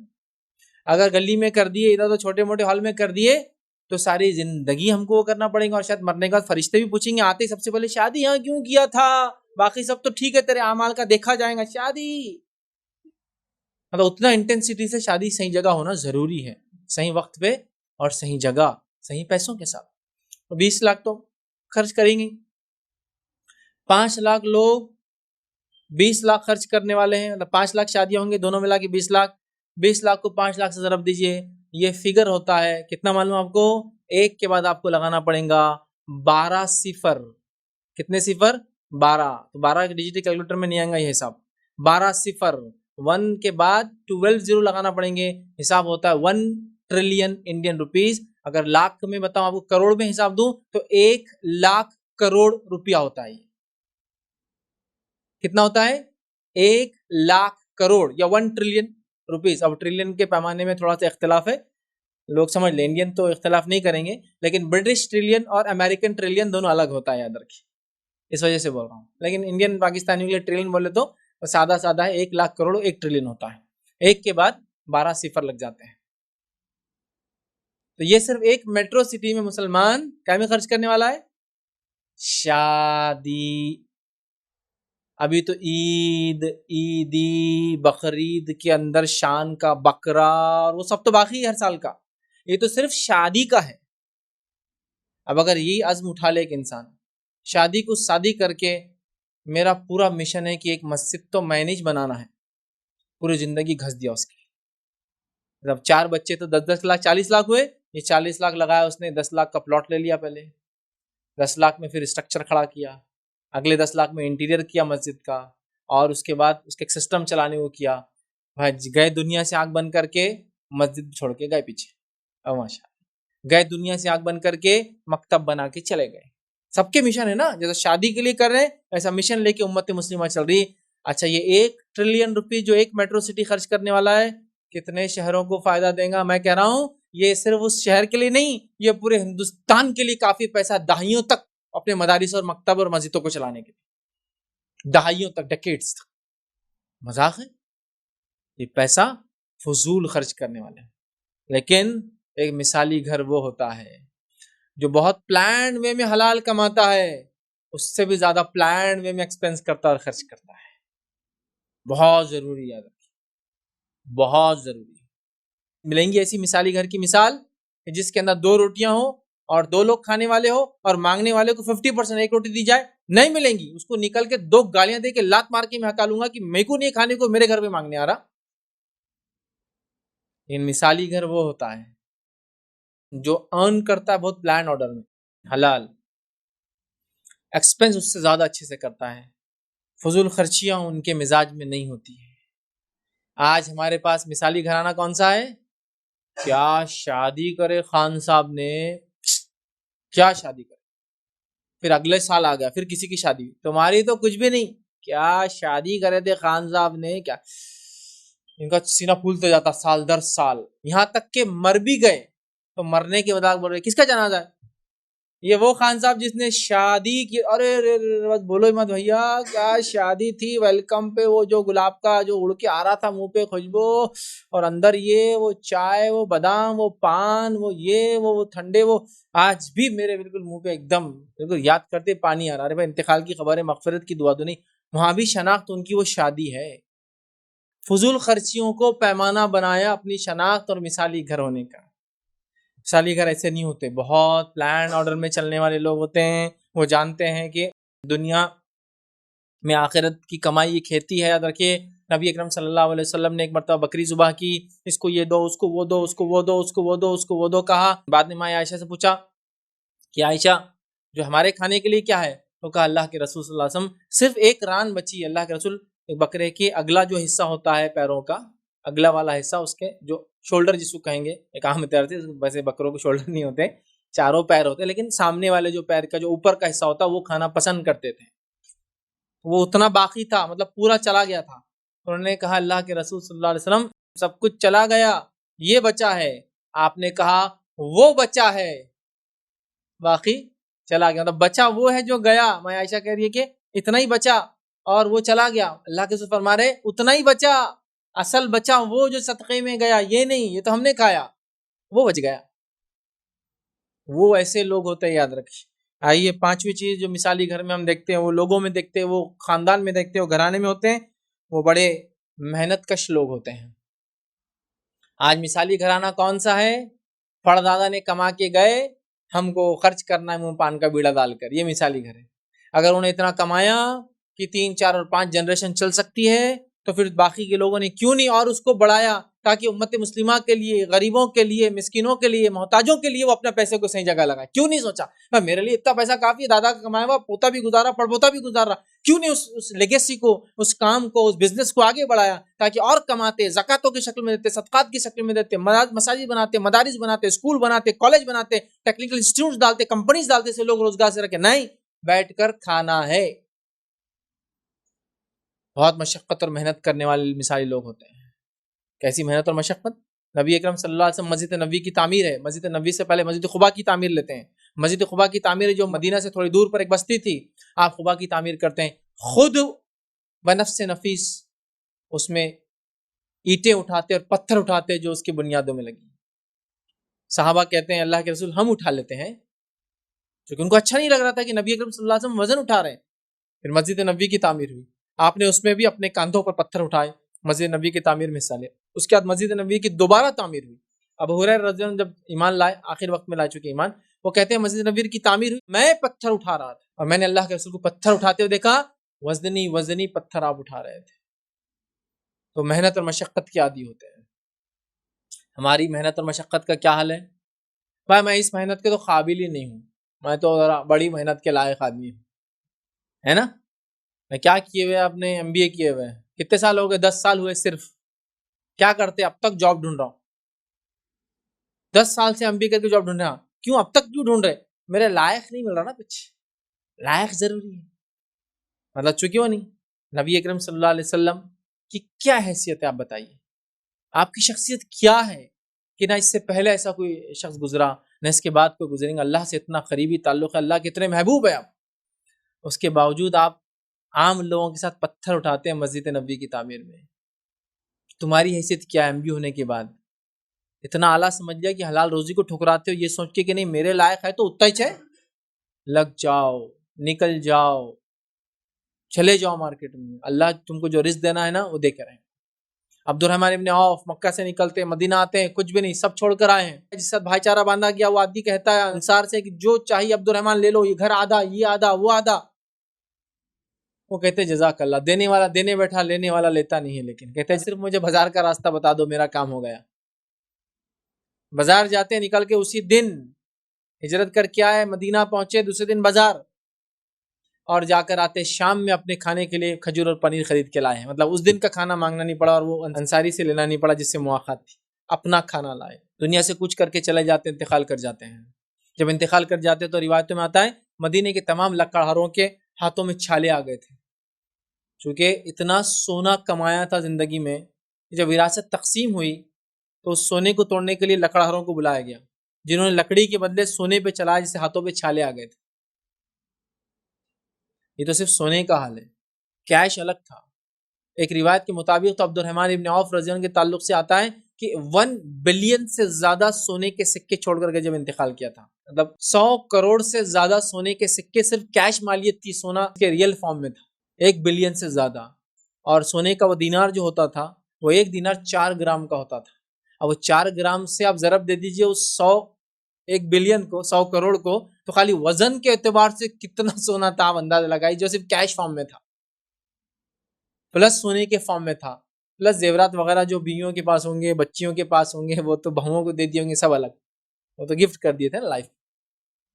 آپ دیکھیے کیسی زندگی گزاری, غربت, مالداری, سب میں شکریہ ادا کیا تو اللہ نے عطا کیا.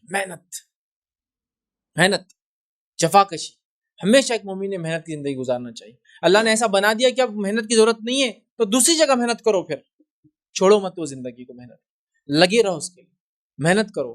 آج ظہر میں تو ہمارے دن شروع ہو رہا, یہ سستی, کاہلی اور وقت برباد کرنے کا آج ہمارا عالم ہے. محنت تو بہت دور کی بات ہے. اور یہ میری بات کو غور سے سنو نوجوانوں, جو قومیں سورج کو اٹھاتی ہے وہ دنیا میں کامیاب ہوتی ہے, اور جن قوموں کو سورج اٹھاتا ہے وہ ناکام ہوتی ہے. سورج کو جگانے والے بنو, وہ تم کو نہ جگائے. سورج نکل گیا تو آپ نیند کھل کے بہت دن ہو گیا, نہیں, تم وہ ہوں گے جو تم پہلے اٹھیں گے, سورج کو جگائیں گے, اس کو نکلنا تمہارے بعد ہے. تو وہ قومیں آگے بڑھتی ہیں. صحابہ, تابعین, تبع تابعین, سلف صالحین کی کیا محنت تھی. نبی اکرم صلی اللہ علیہ وسلم آپ کہیں گے چلو نبی تھے, لیکن اس کے علاوہ صحابہ کی کیا انتھک محنتیں تھی, کیا انتھک محنتیں تھی, کیا انتھک کوششیں تھی ان کے دین کے لیے, اور دنیا میں حلال کمانے کے لیے, اور صحیح راستے پہ چلنے کے لیے, اور حق کو غالب کرنے کے لیے. انتھک فزیکل اسٹرینتھ اور محنت انہوں نے لگا دیا, سب کچھ لگا دیا. کیا بولوں میں آپ, کیسے کیسے واقعہ سناؤں. روایتوں میں تو یہاں تک آتا ہے جو جنگی ہوتی اور جنگوں کے بعد صحابہ وغیرہ جب مسجد نبوی میں آتے تو مسجد نبوی کے اندر جو مٹی وغیرہ ہوتی نا, جب وہ نمازیں پڑھتے تو خون اور جو پیپ ٹپکتا نا زخموں سے, اس سے گیلی ہو جایا کرتی تھی. سمجھ رہے آپ, اتنی محنت کرتے, زخم لگے ہوئے ہیں, نماز تو نہیں چھوٹنا ہے, مسجد میں کھڑے ہیں تو خون پیپ ٹپکتا, روایتوں میں الفاظ آتے, نیچے گرتا نا نماز کی حالت. یہ ان کی محنت تھی, یہ فزیکل تھا کہ نماز پڑھنا ہے تو یہ سب زخم وخم کوئی پرابلم نہیں, چلو. تو وہ محنت. آج کیا حال ہے ہمارا, 2 چھینک مار دی, ابا بھی بولتے بیٹے تم نماز کو مت آؤ, چھینک آ رہی ہے تم, بیمار ہے تم, سر دکھ رہا بولے تو پھر تو آپ کچھ نہیں کر سکتے. اب سب معاف ہے, آپ کو خون نہیں معاف ہے, اب تو آرام کرو. چونکہ آپ کو کال کر لیا, کسی نے کچھ بول دیا, بچے نے چلا دیا, تو اب تو سب معاف ہے آپ کو, اس کو گالیاں دو, مارو اس کو, میرا سر دکھ رہا نا. بہت محنت. تو یہ ان کی خصوصیت ہوتی ہے, یاد رکھیے کہ وہ بہت محنت کرتے, یاد رکھیے, اور ہمیشہ آگے رہتے ہیں, اور محنت کرنے میں شرماتے نہیں وہ لوگ. اللہ کے رسول صلی اللہ علیہ وسلم خود پتھر اٹھا رہے مسجد نبوی کے, شرما نہیں رہے. ہم بس کوئی آدمی کو پتھر اٹھاتے دیکھے تو آپ کیا بولیں گے اس کو, بولو مجھے کیا بولیں گے اس کو, کیا بولیں گے, بولیے. مٹی کام کرنے والا آدمی دکھ رہا ہے میرے کو, تم تو بول رہے تھے اتنا مالدار ہے, انہیں پتھرا اٹھا رہا تھا اس نے. تو گویا ہم لوگوں کی مالداری اور غربت ان کے کپڑوں, ان کے کام کے حساب سے نکالتے ہے نہیں. میں ایک مرتبہ ایک جگہ لیکچر لیتا تھا, وہاں بعد نماز جمعہ ایک لیکچر ہوتا تھا, تو وہاں ہم جاتے تو ہاسپٹل تھا, تو ہاسپٹل میں جو لوگ بیٹھ جاتے تو ایک کمپاؤنڈر کی چیئر تھی, وہاں ٹیبل تھا, تو میں اس کے پیچھے بیٹھ جاتا تھا, چیئر کے اوپر مطلب ٹیبل کے پیچھے, تاکہ وہ آسان ہوتا نا, پورے لوگ سامنے بیٹھے میں لیکچر دینا. تو کچھ لوگ آ جانا باہر سے اور پوچھنا وہ ڈاکٹر صاحب کب آئیں گے. میں بولتا تھا ابھی تو اب دوپہر میں نہیں آتے ہو, نماز کے بعد شام میں آئیں گے. تو کچھ لوگ بولتے تھے مجھے ارے فیض بھی آپ چیئر پہ نہیں بیٹھنا, لوگ آپ کو کیا سمجھتے ہیں, کمپاؤنڈر سمجھتے ہیں. میں نے کہا اس میں برائی کیا ہے, اس کو سمجھنے میں کیا برائی مجھے بتاؤ. چونکہ ہم نے کمپاؤنڈر بولے تو چھوٹی جاؤ, سمجھ رہے آپ, ہم نے لی کیا. میں کہتا ہوں کوئی جاب چھوٹی اور بڑی, کوئی پوزیشن چھوٹی اور بڑی نہیں ہوتی, اصل چیز ہوتی حلال کماتے ہو یا حرام. حلال ہے تو سب ہے, موچی بنو نا. آپ کو کیا لگتا نبی اکرم صلی اللہ علیہ وسلم کے زمانے مدینے کے اندر تو سب مسلمان تھے, یہود وغیرہ بازو تھے, وہ تو بعد میں چلے گئے تھے, تو مدینہ کے اندر جوتے کون بناتا ہوں گا, صحابہ. صاف صفائی کام کون دیکھتے ہوں گے, وہ بھی کوئی نہ کوئی صحابی ہوں گے, ہے نا. روایت میں آتا ایک عورت تھی, صحابیہ تھی, وہ آگے جھاڑو لگایا کرتی تھی. ایک روایت میں آتا ایک صحابی تھے, وہ مسجد نبی کی جھاڑو لگایا کرتے تھے. تو صحابہ ہی کرتے ہوں گے نا, تو کابلرز ہوں گے, لوہار ہوں گے, ہے نا, اور لکڑہار ہوں گے, سب تھے نا. ایک صحابی کہتے ہیں میں لکڑیاں کاٹ کر جنگل سے لاتا تھا. ایک صحابی کہتے ہیں کہ میں غریب تھا, اللہ کے رسول سے مانگنا ہے, آپ نے ایک کہا کہ کچھ تیرے پاس ہے, میں نے کہا ایک زیرہ ہے, اللہ کے رسول نے اس کی بولی لگائی, اس کو بیچا, بیچنے کے بعد سامان لیا, جا کر ایک لکڑی خریدی, اس کے بعد ایک کلاڑی خریدی, اس میں فٹ کر کے ہاتھ سے دور کہا جاؤ کماؤ. وہ لکڑہارے صحابہ ہو گئے. کمار تھے جو ہنڈے وغیرہ بنایا کرتے, سب تھے نا. ابوبکر صدیق رضی اللہ عنہ کپڑے کی تجارت کرتے تھے. تو اس میں آپ نے کبھی سنا کہ ابوبکر صدیق بول رہے ہم اسٹیٹس میں ہائے, تم وہ جو جوتے سینے والے صحابہ تھوڑے سے لو ہے, تم لوہار صحابہ ہے نا. خباب بن ارت رضی اللہ عنہ لوہار تھے, تم چھوٹے صحابہ ہیں, ہم بڑے صحابہ ہیں, ہمارا خاندان فلاں آتا, تم کاسٹ میں یہ آتے, تم چھوٹے تو ہم بڑے, تم وہ بیچنے والے تو ہم یہ بیچنے والے. سنا کبھی آپ نے؟ سب تھے, وہ پورا ایک سسٹم تھا, سب کچھ کر رہے تھے. یاد رکھیے, بہرحال محنت کرنے میں شرماتے نہیں تھے, ان کو مانگنے میں شرم آتی تھی, وہ دیتے ہوئے خوش ہوتے تھے, لینا ان کو پسند نہیں تھا, اپنی ذات کے لیے لینا پسند تھا. آئیے چھٹی خصوصیت ایسے گھرانوں کی جو مثالی گھرانے ہوتے, خاندان ہوتے, وہ کیا معلوم آپ کو, غربت کے باوجود اعلیٰ سوچ رکھتے ہیں یہ لوگ. آج ہماری غربت نے ہم کو کتنے برے لیول پہ لے گیا ہے نا. میں کیوں بول رہا ہوں یہ بات, دیکھیے مالداری میں کچھ لوگوں نے کچھ اچھے کام کیے, اس میں کوئی نئی بات کوئی بولے گا, کوئی نئی بات نہیں, لیکن نبی اکرم صلی اللہ علیہ وسلم غربت کے عالم میں, صحابہ غربت کے عالم میں بڑے بڑے کارنامے انجام دے رہے. ان کی سوچ دیکھیے اب اتنی اعلیٰ تھی غربت کے عالم میں بھی, جس کی کوئی انتہا نہیں تھی. یاد رکھیے اتنی اعلیٰ سوچ, سمجھ رہے آپ, یہ کیا سوچ ہے, یہ آپ اس کا اندازہ لگائیے. یہ مثالیں آپ کو دنیا میں نہیں ملیں گی. ہاں ایک بہت بڑے بادشاہ تھے, بادشاہ کے بعد فقیر آیا, بادشاہ نے اتنا دیا کہ اس کو مالدار کر دیا, کوئی بڑی بات نہیں, کوئی بڑی بات نہیں. چونکہ مالدار اگر بادشاہ نے کیا تو اس کے دولت کا کتنے فیصد حصہ اس نے دیا اس غریب کو, کچھ بھی نہیں, 1% بھی نہیں ہوا, دے دیا اس نے, اس کے لیے تو بالکل نہیں, میل تھا ہاتھ کا. یہ مثالی گھرانے ہیں جو اپنے آپ پہ دوسروں کو ترجیح دیتے ہیں, غربت کے باوجود اعلیٰ سوچ رکھتے ہیں. آج ہماری غربت نے ہم کیا کر دیا, نہیں بھائی ہم غریب ہے تو ہم گالی دیتے ہیں, ہم غریب ہے تو ہم غلط کام کرتے ہیں, ہم غریب ہے تو چوری کرتے ہیں. یہ تمام لوگ کتنے غریب ہیں, ان کو تو پہننے کے لیے کپڑا نہیں ہے. عورتیں کو اگر گھر سے باہر نکلنا تو چادر نہیں ہے نکلنے کے لیے, بازو پڑوسی عورتیں سے مانگ کے نکل رہی ہے. اس کے بعد بھی سوچ یہ ہے کہ لوگوں کو کیسا دوں, لوگوں سے کیسا لوں نہیں. یہ سوچ ہونا چاہیے. کیا ہونا چاہیے, یہ سوچ ہونا چاہیے. یہ سوچ سے ہم پیچھے رہ گئے. حال ہی میں نے ایک عجیب چیز دیکھی, ایک تجربے کی بات کہہ رہا ہوں. عجیب چیز یہ دیکھی کہ ایک جگہ لوگ آئے ہوئے, پیشنٹس آئے ہوئے, علاج کے لیے لوگ آئے ہوئے, اور وہاں ان لوگوں کے اندر ایک ایسی خاتون آئی ہوئی ہے جس کو صرف ایک ہاتھ ہے, دوسرا ہاتھ نہیں ہے اس کا, علاج کے لیے آئی, لیکن پوری باپردہ ہے, پوری باپردہ ہے. کپڑے جو اس نے پہن رکھی ہے پردے کے اعتبار سے دیکھ کے لگ رہا ہے کہ غربت کی انتہا ہے, کہ کالا کپڑا جگہ جگہ سفید ہو چکا ہے دھبے اور پسینے کی وجہ سے. مطلب غربت کی انتہا, ہاتھ کا نہیں ہونا, اور اس ہاتھ میں آدھا ہاتھ تھا, اس آدھے ہاتھ کا بھی وہ استعمال برابر کر رہی تھی, اس میں اپنا پنیاں وغیرہ لٹکائی تھی جس میں سامان دوائیں جو ڈاکٹر نے دیا وہ بھر رہی تھی. اس پر میں نے کسی سے کہا کہ جا کر اس کی مدد کر دو, مدد کی مستحق دکھ رہی بیچاری, مدد کر دو, دوائیں ڈال دو وغیرہ کر دو. ایک چھوٹے بچے کو میں نے کہا, جو بچہ اس کے پاس گیا تو وہاں ایک دوسری عورت بازو تھی جو بوڑھی تھی, اس کو زیادہ ضرورت ہے. اچھا اس کا ایک ہاتھ بھی نہیں تھا اور ایک پیر بھی جو ہے پیرالائز تھا, سیدھا چل بھی نہیں سکتی تھی, ٹیڑھا چلتے نا جھک کر ویسا. وہ کہتی ہے کہ میری مدد مت کرو، وہ بازو جو بوڑھی عورت ہے نا، آپ ان کی مدد کر دو، وہ زیادہ بہتر ہے میری مدد سے. لیکن دوسروں کو ترجیح دینا اس کو بولتے ہیں. ایک بہت مالدار سیٹ تھے، انہوں نے نکال کے 10,000 روپے آپ کے ہاتھ میں دے دیے، کوئی بڑا کام نہیں کیا، کیونکہ ان کے لیے 10,000 روپے نتھنگ ان کے اماؤنٹ کا. لیکن ایک آدمی کا 100 روپے تھا، اس میں نکال کے 50 آپ کو دیتا ہے، وہ اپنی ملکیت کا آدھا دے رہا ہے. کتنا دے رہا ہے؟ ہاف، آدھا دوسروں کو دینا ہے. تعجب ہوا مجھے. خود مستحق ہے، غریب ہے، مسکین ہے، ہاتھ نہیں ہے، پیر کام نہیں کرتا ہے، لیکن مدد دوسروں کی، اس کو بولتے ہیں اعلیٰ سوچ. دیکھیے عمل بعد میں ہوتا چیزوں پر، ایک سوچ تو ڈیولپ کرو. ہماری سوچ تو اتنی گھٹیا ہے، سب کچھ ہونے کے بعد بھی میں یہ سوچتا ہوں کہ دوسروں کا میرے پاس کیسے آ جائے، ان کی مدد لوگ کیوں کرے، میری مدد کیوں نہیں کر رہے، فلاں چیز مجھے سہولت کیوں نہیں مل رہی ہے. یہ لوگ دینا چاہتے تھے. تو یہ لوگ صحابہ صحابیات اتنی اعلیٰ سوچ تھی، اتنی اعلیٰ سوچ کہ اگر جان دینے کی باری آئے تو کہتے تم پیچھے ہٹ جاؤ، میں آگے بڑھتا ہوں، اس لیے کہ میرے عمل کے مقابلے تم عمل زیادہ کرتے ہو، تم زندہ رہو گے تو زیادہ فائدے مند ثابت ہوں گے میرے مقابلے. جان دے دی ایک دوسرے کے لیے. جنگ یرموک کا واقعہ شام میں جو ہوئی تھی، جس کے اندر جنگ ختم ہو گئی، شام میں لوگ نکلے کہ زخمی وغیرہ لوگوں کو ڈھونڈے. جب گئے ایک زخمی کے پاس پانی کی آواز آئی تھی، کرا رہا تھا. جب پانی پلانے گئے دوسرے زخمی کے کرانے کی آواز آئی، تو پہلا زخمی کیا بولتا معلوم؟ اس کو پلاؤ جا کر، اس کو پلاؤ جا کر. وہ دوسرے کے پاس جاتے پانی پلانے کے لیے، جب وہاں کرانے کی آواز، وہ پانی پلانے کے ہوتے تو تیسرے کرانے کی آواز آتی ہے، وہ کہتا دوسرا اس کو پلاؤ جا کر. وہ وہاں تیسرے کے پاس جاتا، جب وہاں پہنچتا ہے وہ کہتا پانی پلانے سے پہلے اللہ نے اس کی روح قبض کر لی. وہاں سے نکل کے میں دوسرے کے پاس آیا، اس کی روح قبض ہوگی، اور پہلے کے پاس آیا وہ بھی مر چکا تھا.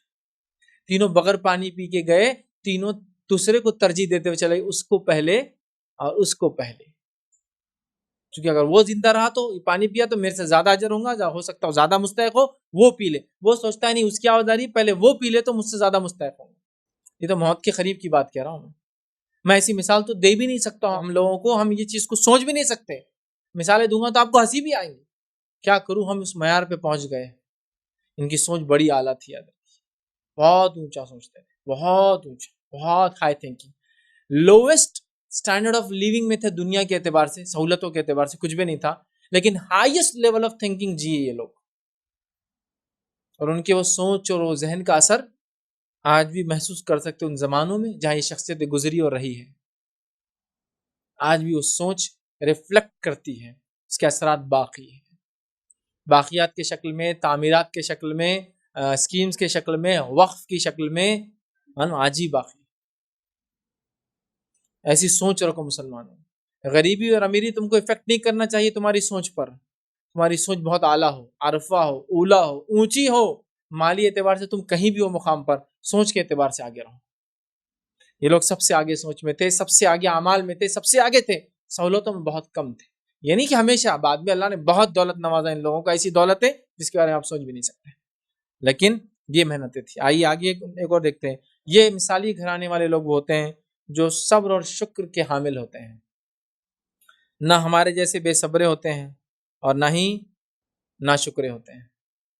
ہم کتنا ناشکری کرتے ہیں میں آپ کو کیا بتاؤں. ہم میں سے کئی لوگ ہر سال اپنے والدین سے صرف عید پہ ناراض ہوتے ہیں کہ ہم کو یہ کپڑے نہیں ملے جو ہم کو چاہیے تھے. کیا بس اتنا ہی اب باقی رہ گیا ناراضگی کے لیے والدین سے اور رشتہ داروں سے کہ کپڑے نہیں ملے ہم کو؟ آج کتنی عورتیں اپنی شادیوں کو، تقریبوں کو، عیدوں کو ناراضگیوں میں گزارتی کہ ان کے شوہر نے وہ لا کے نہیں دیا جو وہ ڈیمانڈ کر رہے تھے. کیا ہی، نکلو اس سے باہر. بہت کچھ ہے دنیا میں کرنے کے لیے. دیکھو خرچ کرنے کے لیے مال نہیں لگتا، سوچ لگتی خرچ کرنے والی. کسی کام کرنے کے لیے اس کے لیے پاور نہیں لگتا، آپ کی سوچ لگتی کہ یہ کام مجھے کرنا ہے. بڑی سے بڑی تحریکیں اور بڑے سے بڑے کاموں کو دیکھو آپ، چھوٹے سے چھوٹے لوگوں نے اور چھوٹے سے چھوٹے سرمایہ کے ساتھ خالی ایک بڑی سوچ کے ساتھ چالو کیا. کیوں نہیں بڑھتے ویسے اللہ پہ توکل کر کے؟ نہیں ہوتا. صبر کرو، شکر کرو، بدلے پاؤں گے ہر حالت میں. صبر کرو، شکر کرو. صبر کی مثالیں کیا دوں؟ ام سلیم رضی اللہ عنہا ہیں، ان کے شوہر ابو طلحہ گھر آتے ہیں. ان کا ایک بیٹا تھا، انتقال کر جاتا ہے. ام سلیم نہلاتی ہے، دھلاتی ہے، کفنا دیتی ہے. ابو طلحہ رات آتے ہیں، باہر سے آئے ہیں اور بڑے دن بعد آئے ہیں. چاہتی ہے کہ فکر میں نہ پڑے شوہر آتے ہی، جزا فضا میں نہ کروں اس کے سامنے، اس کو پریشان نہ کروں. آتے ہیں، ساتھ رہتے ہیں، میاں بیوی جو کرتے ہیں رات میں وہ کرتے ہیں. صبح اٹھ کر فجر میں کہتی ہے کہ میں آپ سے ایک سوال کرنا چاہتی ہوں. کہا پوچھو. کہا اگر آپ کو کوئی چیز دے آپ کو اور پھر آپ سے وہ چیز واپس مانگ لے تو تم کیسے دو گے؟ تو ابو طلحہ کہتے ہیں جیسا لیا تھا ویسا یا اس سے اچھا کر کے دوں گا. تو کہا پھر سنو میری ایک بات، خبر. اللہ رب العزت نے ہم کو ایک اولاد عطا کی تھی، وہ لے لی. اب آپ ایک سوال کر سکتے واقعے میں کہ رات میں آئے تو کیوں نہیں پوچھا میرا بچہ کہاں ہے؟ دیکھیے عربوں کے اندر عرب اپنے چھوٹے دودھ پیتے بچوں کو خود نہیں پالتے تھے, دائیاؤں کے پاس رکھتے تھے. بچے سٹی میں ہوتے تھے لیکن دائیاں ان کو پالتی تھی. نبی اکرم صلی اللہ علیہ وسلم کے بیٹے ابراہیم کا واقعہ پتہ ہے نا, ان کی والدہ ماریہ قبطیہ زنا ایک طرف ہے, اللہ کے رسول ایک طرف ہے, اور وہ بچہ ایک دائیا کے پاس پلتا تھا. تو عربوں میں یہ سسٹم تھا, تو اس لیے ابو طلحہ نے پوچھا نہیں بچہ کہاں ہے, دائیا کے پاس ہوں گا نا, صبح جائیں گے دیکھیں گے ملیں گے, لیکن وہ انتقال کر چکا تھا, لا کے تدفین کر دیا گیا تھا. وہ بڑے پریشان ہوئے, بڑا غم ہوا. مسجد نبوی پہنچے فجر میں, نبی اکرم صلی اللہ علیہ وسلم کا اللہ کے رسول کل یہ ہوا اور میری بیوی نے بتایا نہیں, اور ہم نے وہ سب کیا جو میاں بیوی آپس میں کرتے اور فلاں ہوا. اللہ کے رسول نے دعا دی کہ اللہ تعالیٰ سے برکت دے اور نیک اولاد عطا فرمائے. صبر اور شکر, میں کیا کہوں, میں نے مثالیں شروع میں ہی دے دی. سوکھی کھجوروں کو بھگا کر کھایا جا رہا ہے, 3 کھجوروں میں سے ایک صدقہ کی جا رہی ہے, اپنی جان پر دوسرے جان کو ترجیح دی جا رہی ہے.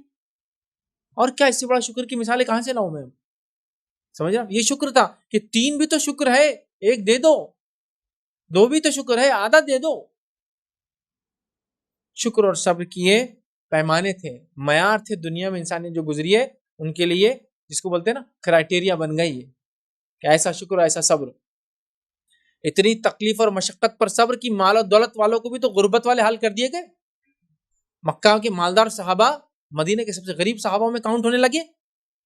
صبر کیا, اور جس کے پاس مال و دولت تھا شکر کر رہے تھے, خرچ کر کے, لٹا کر.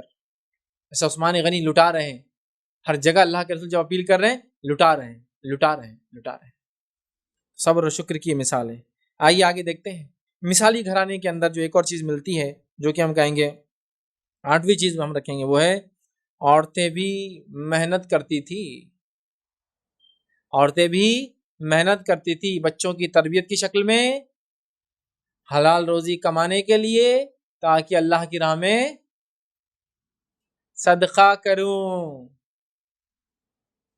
اللہ رحم کرے. میں ایسی عورتوں کو آج نہیں جانتا, میں تو ایسے مردوں کو بھی نہیں جانتا, میں بول سکتا ہوں, لیکن مرد پھر بھی کچھ کرتے ہیں. ایسی عورتوں کو نہیں جانتا جو اللہ کی راہ میں خرچ کرنے کے لیے کماتی ہو, صدقہ دینے کے لیے, نہیں جانتا. مردوں میں دیکھا ہوں میں نے, بہت کم مثال ہے, لیکن ہے.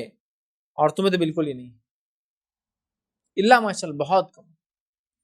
آئیے نبی اکرم صلی اللہ علیہ وسلم کی ایک بیوی کے تعلق سے آتا ہے, اللہ کے رسول صلی اللہ علیہ وسلم فرماتے ہیں اور کہتے ہیں, میرے دنیا سے جانے کے بعد تم میں مجھ سے سب سے پہلے وہ ملیں گی جس کا ہاتھ سب سے لمبا ہوگا. ماں عائشہ کہتے ہیں ہم لوگوں نے ہاتھ ناپنا چالو کر دیا ایک دوسرے کے فزیکلی, صحابیات میں, کس کا لمبا, امہات کس کا لمبا. لیکن وہ کہتے ہیں ہم اس بات کو سمجھ نہیں پائے جب زینب بنت جہش کا انتقال اللہ کے رسول صلی اللہ علیہ وسلم سب سے پہلے ہوا, جب سمجھ میں آیا میننگ کیا تھا, چونکہ زینب بنت جہش سب سے زیادہ صدقہ کرتی تھی. لمبا ہاتھ مطلب سب سے زیادہ دینے والی, اور وہ لوگ کیا سمجھو امہات المومنین, فزیکل کس کا ہاتھ لمبا ہے, ماپنے لگے ایک دوسرے کا. وہ کہتی جب انتقال ہوا زینب کا تب سمجھ میں آیا کہ اس سے مراد کیا تھی, اور زینب وہ خاتون میں سے تھی جو اپنے ہاتھوں سے کما کے صدقہ کرتی تھی ہم سب امہات المومنین میں سے. مطلب وہ خاص ارننگ صرف اس لیے کرتی تھی تاکہ وہ اللہ کے نام میں صدقہ کرے. سبحان اللہ, خاص محنت کرتی تھی. سودا رضی اللہ عنہا محنت کرتی تھی, دباغت, ٹینری, لیدر, جو جانور کی سکن آتی, کھال آتی ہے, اس کی صفائی کر کے اس کو تیار کرنا, سکانا وغیرہ, تاکہ وہ استعمال کے لائق ہو جائے. آپ کا بزنس تھا یہ, آپ یہ کرتی تھی. کچھ صحابیات تجارت کرتی تھی, عطر کی تجارت کرتی تھی. عطر بناتی, جو آئل بیس جو ہوتے ہیں, یاد رکھیے, عطر جس کو ہم زبان میں کہتے ہیں عطر, اس کی تجارت کیا کرتی تھی تاکہ اسے ارن کرے. ٹھیک ہے. اسی طرح ایک صحابیہ جن کا نام جو ہے خولہ تھا, اسی طرح ایک صحابیہ جن کا نام جو ہے ملکہ تھا, ایک صحابیہ جن کا نام جو ہے ثقفیہ تھا, ایک صحابیہ جن کا نام جو ہے فخریہ تھا. یہ چاروں بھی جو ہے پرفیومز بنایا کرتی تھی اور سیل کرتی تھی تاکہ اللہ کے راہ میں صدقہ کرے. کیا بات ہے, مطلب ان کی عورتیں بھی پیچھے نہیں. یہ مثالی گھرانہ ہے. ہمارے پاس مثالی گھرانہ کون سا ہے؟ جن کے پاس عورتیں کچھ بھی نہیں کرتی, سب سے رکامی عورتیں. یہاں تک کہ پانی بھی پینا ہے تو اٹھاؤ اور تم پلا دو تو زیادہ اچھا ہے. ہم خالی منہ کھول دیتے, نگلنے کے لیے تھوڑا یوں کر دو تو اندر چلے جاتا, اچھا ہو جائیں گے. یہ مثال ہے. ارے کیا سیٹانی صاحبہ ہے وہ, پانی بھی نہیں پیتے خود کا, او کیا شان ہے بھائی ان کی. مثالی سمجھتے نا, مثالی عورتیں یہ ہیں جو عبادتیں کر رہی ہے, ریاضتیں کر رہی ہے, شوہر کو خوش رکھ رہی ہے, گھر میں کام کر رہی ہے, بچوں کی تربیت کر رہی ہے, پھر اللہ کی محبت ایسی ہے کہ اس کے راہ میں صدقہ کرنے کے لیے کام بھی کر رہی ہے, محنت بھی کر رہی ہے. یاد رکھیں, کیا بات ہے, کیا بات ہے, ایسی مثالیں نہیں ملتی. یہ ہے مثالی گھرانہ جس میں عورتیں بھی پیچھے نہیں رہتی ہیں, سب تکلیفیں مشقتیں صبر اور شکر کے بعد صدقات کے لیے کما رہی ہے اور محنت کر رہی ہے.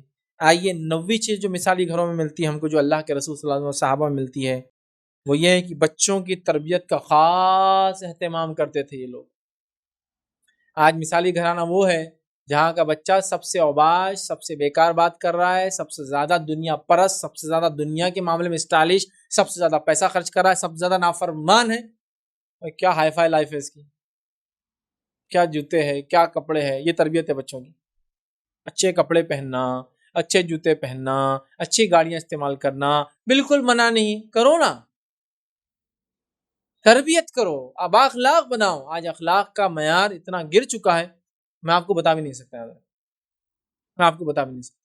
وہ تربیت کرتے, بچوں کو سب سے پہلے عربی اور ادب کا علم دیتے, شاعری کا علم دیتے, حفظ قرآن کراتے, حدیثوں سے آراستہ کرتے, عقیدہ اسلام سکھاتے اور کئی اچھی چیزیں کرواتے. یاد رکھیں, یہ ان کی تربیت تھی. یاد رکھیے بچوں, بڑی زبردست تربیت. یاد رکھیں, بڑی زبردست تربیت, مطلب جس کی کوئی مثال نہیں ملتی ہم. تو یہ اپنے بچوں کی بڑی اچھی تربیت کرتے. آج ہمارے پاس تربیت کا کوئی نظم باقی نہ رہا, میں افسوس ساتھ کہہ رہا ہوں, کوئی نظم باقی نہ رہا. یاد رکھیے تربیت کا, ٹھیک ہے, اس چیز کو سمجھنے کی ضرورت ہے. یاد رکھیے. اسی طرح ہم دیکھتے ہیں جو ہے 10ویں آخری چیز جو آج میں رکھوں گا آپ کے سامنے, وہ یہ ہے کہ ایک مثالی گھر میں لوگ حقیقی دنیا میں جیتے ہیں, ٹھیک ہے, اور اپنے وقت کا صحیح استعمال کرتے ہیں. ریئل لائف میں جیتے ہیں اور وقت کا صحیح استعمال کرتے ہیں. ہمارا پاس پورا معاملہ انٹرٹینمنٹ والا ہے, ریئل لائف میں نہیں. کیسا ریئل لائف میں نہیں ہے؟ میں اللہ کے نام میں صدقہ کرو, جب میں کروڑ پتی ہو جاؤں گا نا بہت صدقہ کروں گا اللہ کے نام. بھائی جب ہو جاؤں گا نا, یہ انٹرٹینمنٹ, یہ سوچ کے خیالی دنیا میں کیوں؟ آج کیا کر سکتے ہو وہ اصل ہے نا, کل جب آئیں گا آئیں گا. اچھا, کل وہ آنے تک جیتے نہیں جیتے معلوم ہے کیا؟ پھر کیا کے لیے رسک؟ دونوں ابھی جو حالت ہے انٹرٹینمنٹ کی دنیا میں جیتے, حقیقی دنیا سے ہم پرے ہیں. نہیں میں نے یہ کورس کیا, یہ کورس کرنے کے بعد تو اتنا مال و دولت ملنا ضروری رہتا, نہیں تو جاب نہیں کر سکتا میں, وہ زندگی بھر خالی رکام بیٹھوں گا لیکن کام نہیں کروں گا. تبھی کروں گا جب اتنے لاکھ کی میرے کو تنخواہ ملیں گی اور اتنا فلاں ہوں گا. یہ طریقہ نہیں ہے, یہ طریقہ نہیں ہے. وہ ریئل لائف میں جیتے تھے, یاد رکھیے, اور وقت کا صحیح استعمال کرتے تھے, وقت کا صحیح استعمال کرتے تھے. کیا بتاؤں میں, کیا بتاؤں, مطلب اگر صحابہ کی زندگی دیکھیں نا تو دن میں شہ سوار ہے, شہ سوار مطلب گھڑ سوار, دن میں شہ سوار ہے, میدان جنگوں میں ملیں گے, تجارت کے میدانوں میں نظر آئیں گے, مینجمنٹ کی فیلڈز میں نظر آئیں گے, حق اور باطل کے خلاف, مطلب حق کا ساتھ دیتے باطل کے خلاف نظر آئیں گے. تو دن میں آپ ملیں گے تو شہ سوار نظر آئیں گے, سولجرز کیسے نظر آئیں گے, اور رات میں آپ ملیں گے رہبانیت اختیار کیے لوگ دکھیں گے آپ کہ رات میں بھی عبادت کر رہے ہیں, آخری وقت اٹھ رہے ہیں, تیسرے پہر جس کو ہم بولتے ہیں سحر کا وقت, اور نمازیں قائم کر رہے ہیں. تو اگر دن میں ملو تو آپ کو لگ رہا ہے اسٹیٹ مین ہے, بزنس مین ہے, ایجوکیشنسٹ ہے, سولجر ہے, ایڈمنسٹریٹر ہے, یہ ہے وہ ہے, اور رات میں آپ دیکھ رہے ہو تو آپ بول رہے رہبان ہے, دنیا سے کچھ چھوڑا ہوا انسان ہے. مطلب اتنی پلانڈ اور اتنی آرڈرڈ لائف تھی کہ دن کو فائدہ اٹھا رہے اور رات کا فائدہ اٹھا رہے. دن میں دیکھو تو لگتا ہے اس سے بڑا تاجر نہیں ہے, رات میں دیکھو تو اس سے بڑا عابد نہیں ہے. دن میں دیکھو تو اس سے بڑا مجاہد نہیں, اور رات میں دیکھو تو اس سے بڑا اللہ رب العزت کو راضی کرنے والا کوئی انسان موجود نہیں ہے. ایسے لوگ تھے. وقت کا صحیح استعمال, ہمارے وقت کا کیا استعمال ہے, کیا بولوں میں آپ کو. 20 سال کی زندگی تو تم کو مر پڑھ کر گریجویشن تک کھپانا ہی ہے, ایکسٹرا کر سکتے بھی تو کچھ نہیں کرنا. پڑھو بیٹا پڑھو, نمازیں ومازیں گئی چلتا کوئی مسئلہ نہیں, اللہ بعد موقع دیں گا توبہ وبہ کرنے کا, لیکن علم کے لیے واپس آپ کو موقع نہیں ملنے والا ہے. بھائی علم حاصل کرنے سے اسلام نہیں روکتا, میں کیا کہہ رہا ہوں آپ کو, لیکن آپ علم کے لیے دین کو چھوڑے اور پھر علم حاصل کرے, ایسا علم دنیا میں خسارہ, آخرت میں جہنم میں جانے کا ذریعہ. میں برا نہیں کر رہا ہوں, ایجوکیشن تو بہت حاصل کیجیے, لیکن کیا اس کا معنی یہ ہے کہ آپ ڈاکٹر بن رہے تو قرآن کی تفسیر چھوڑ دیں؟ آپ ڈاکٹر بن رہے یا فلاں ایگزام دے رہے تو اس کا مطلب آپ دینی حلقوں میں جانا, دینی اجتماع, دینی تقریر چھوڑ دیں؟ نہیں آپ میرے کو بہت ٹائم دینا پڑے گا. نہیں, یہ کرتے ہوئے سب کچھ کرے, یہ کرتے ہوئے سب کچھ کرے. وقت کا صحیح استعمال, پلانڈ لائف جیو. کیا کرنا دن بھر کو پلاننگ ہے, کچھ بھی نہیں ہے. کل چھٹی ہے، اتوار ہے، کیا کرنا ہے اتوار کے دن؟ اتوار کے دن کچھ نہیں کرنا ہے. اس کا معنی یہ صحابہ کو اگر خالی وقت مل جاتا نا، چونکہ آپ ہفتہ بھر تو کیا کر رہے ہیں؟ محنت مشقت کر رہے ہیں، ہے نا، کر رہے ہیں نا محنت مشقت. دکان پہ جا رہے، بزنس جا رہے، اسکول جا رہے، کالج جا رہے. چھٹی کا دن کون سا ہے؟ اتوار. تو اب کیا کیا کرنا ہے اس میں؟ ہر وہ کام، نفل عبادتیں جو نہیں کر پا رہا تھا آدھا دن، وہ کرنا ہے مجھے آج. رشتہ داروں سے ملنے چلے جائیں گے، اپن صحت کا تھوڑا سا خیال رکھیں گے تو صبح واکنگ کر لیں گے، عام دنوں میں نہیں مل رہا. رشتہ داروں سے ملاقات کرنے جائیں گے، نفل نماز کا اہتمام کر سکتے، کوئی اجتماع میں جا کے آئیں گے اس کا اہتمام کریں گے. کسی کتاب کو پڑھنے کا سسٹم رکھیں تاکہ 2 4 5 اتوار جو آئیں گے اس کے اندر میں ختم کر دوں کتاب کو. اسی طرح جو کسی کی مدد کرنا تھی وہ کر لیں گے. صاف صفائی کا معاملہ تھا، محلے میں کسی کو مدد کی ضرورت تھی، کوئی پیشنٹ بیمار تھے، اپنے رشتہ دار ان سے مل کے آ جاتے. یہ سب کام میرے کو اسی دن تو کرنا ہے. چھٹی ایک دن تو ملی ہے، تو ظہر میں تو اٹھ رہے ہیں چھٹی کے دن، اس کے بعد نماز ہو گئی، تو اس کے بعد کھانا کھا رہے ہیں، اس کے بعد شام میں جو گھومنے کا پلان ہے تو رات میں پھر کھا کے تھکے آ رہے نہیں. بولے یہی تو کام تھا. بولے ہاں کبھی ایک آدھ ہفتہ آپ گھوم لے پھر لے کھا لے، منع نہیں ہے نا، لیکن آپ مکمل لائف کو اسی سسٹم میں چلا رہے. صحابہ صحابیت کی لائف بہت ہیکٹک لائف جیتے تھے، یاد رکھیں، چونکہ ان کو پتا تھا یہاں شٹر ڈاؤن ہوتے ہی، مطلب آنکھیں بند ہوتے ہی، مطلب موت آتے ہی ادھر کا جو شٹر کھولنے والا ہے وہاں ساری چیزیں جمع ہو جائے پہلے سے جا کر. ہم لوگ سمجھ رہے سب کچھ یہی ہے، سب کچھ یہی ہے. اور بولا بھی کیسے جاتا، ارے ان کا کیا بہت عائش کرتے. بولے کیسے عائش کرتے؟ روز 10 بجے تک سوتے. یہ کون سی عائش ہے 10 بجے تک سونا؟ یہ روز زندگی برباد کرتے، 10 بجے تک سوتے ہیں. یہ مردوں کو ہی حال نہیں، عورتوں کا بھی یہی حال ہے. میں جانتا ہوں گلف وغیرہ میں عورتوں کیا ہے، رات بھر ٹی وی دیکھو، صبح بچوں کو اسکول بھیجو، کھانا وغیرہ تو ہوٹل سے آنا، اس کے بعد جو سوتے پڑے رہو، تو سونا ہی ان کا مین مشن ہے. نتیجہ یہ ہوتا جانے کے 6 مہینے بعد ہی جب جاتے تو واپس آتے تو پہچانے نہیں جاتے. گئے تو اکیلے گئے تھے، آئے تو ڈبل ایسا لگتا. کوئی کام نہیں، لیوش لائف، کھاؤ پیو پڑے رہو، بیلی فیٹ، یہ فیٹ وہ فیٹ، فلاں چیز یہ چیز، شوگر، سب بیکار. چونکہ جسم کو برباد کر رہے ہیں آپ لوگ سونے اور اس میں. راتوں میں جاگنے کا ٹرینڈ بن گیا. نہیں وہ میں گرمی بہت، کیا کی گرمی ہے، اسی کے اندر گرمی اور سردی کا کوئی فرق سمجھ میں آتا ہے؟ بہانے ہیں یہ سب. پلان کیوں نہیں کیا لائف کو؟ ہاں بھائی اس علاقے میں لوگ راتوں میں جاگتے ہیں، تو پھر کار خیر، ثواب جاریہ، خدمت خلق، لوگوں کی مدد کے لیے راتوں میں نکلو نا. پھر کیا مسئلہ ہے؟ میں کیا منع کر رہا ہوں؟ حضرت عمر نہیں نکلتے تھے کہ راتوں میں پیٹرولنگ کرنے کے لیے، لوگوں کی مدد کرتے تھے. جاؤ نا پھر، رات مٹر گشتی، کھیل کود، بات چیت، اور دن بچوں کو اسکول میں صرف پڑھے رہنے. ورک کرو، کچھ نہ کچھ لکھو، کچھ نہ کچھ علم کا فائدہ حاصل کرو، آن لائن سروسز لوگوں کو دو، لوگوں کی مدد کرنے کا سوچو. آس پڑوس میں کتنے آپ کے ایسے لوگوں گلف میں آپ رہ رہے تو جو انڈیا پاکستان بنگلہ دیشی لوگ یا غریب فلپینوز یہ وہ لوگ آئے ہوئے، ان کی مدد کی سوچو، کار خیر کرو، دعوت اسلام کی بات کرو، ان کے لیے کچھ ایسا کرو کہ بیچارے کم مال میں وہ کرے، ان کے لیے مدد کا کوئی ذریعہ بناؤ، کوئی سسٹم بناؤ کہ وہ غریبوں کی کرو. یار کرو، کیوں اپنی صلاحیتوں کو برباد کر رہے ہو؟ عورتوں کو تو میں نے بہت کثرت سے اپنی صلاحیتوں کو برباد کرتے ہوئے دیکھا. کرنے والوں نے بہت کچھ کر لیا، اپنی آخرت بنا رہے ہیں. اور رکامہ جب انسان ہونا، تو رکامہ لوگ میں سمجھتا ہوں لوگ سمجھ رہے ہیں وہ ہوتا خالی وقت، فالتو ٹائم جس کو لگے. اس کو گماؤ مت. اس خالی وقت کو انکیش کرو اچھی اچھی چیزوں کے ذریعے. بہرحال تو یہ 10 صفتیں تھی، خصوصیتیں تھی جو میں نے مثالی گھر میں دیکھی نبی اکرم صلی اللہ علیہ وسلم اور صحابہ کے گھر میں. یہ صفتوں کو اپنے اندر لانے کی بڑی بڑی بڑی بڑی سخت ضرورت ہے. یاد رکھیے، صحابیت کی اگر مثال لوں تو صحابیت تہجد سے اٹھا کرتی تھی، اس کے نماز وغیرہ پڑھتی تھی، فجر وغیرہ پڑھتی تھی. پھر بچوں کی تعلیم تربیت کے حساب سے وہی فجر میں تعلیم تربیت کا نظم شروع ہوتا تھا. گھر والوں کے لیے کھانا پکاتی تھی، دیگر کام پانی لانا ہے کنویں وغیرہ سے وہ پانی لے کر آتی تھی، چکی میں آٹا پیسنا آٹا پیستی تھی، جھاڑو وغیرہ لگاتی تھی، بچوں کے کپڑے وغیرہ شوہر کے کپڑے دھویا کرتی تھی. اس کے بعد کچھ صحابیات نکل کر کھیتی باڑی کے لیے جایا کرتی تھی. اسماء رضی اللہ عنہا کا ہم سب واقعہ جانتے ہیں.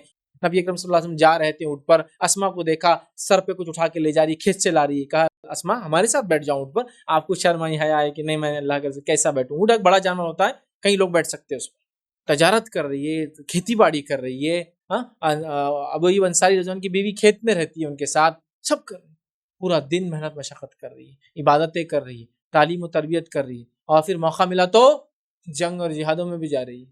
واقعہ ہے نہیں ہے کئی واقعات. صحابیات نام لکھاتی تھی، چلا کرتی تھی تاکہ زخمیوں کو پانی پلائے، مرہم پٹی کرے، لوگوں کو اٹھا کے لائے، کھانا وغیرہ بنا کے دے لوگوں.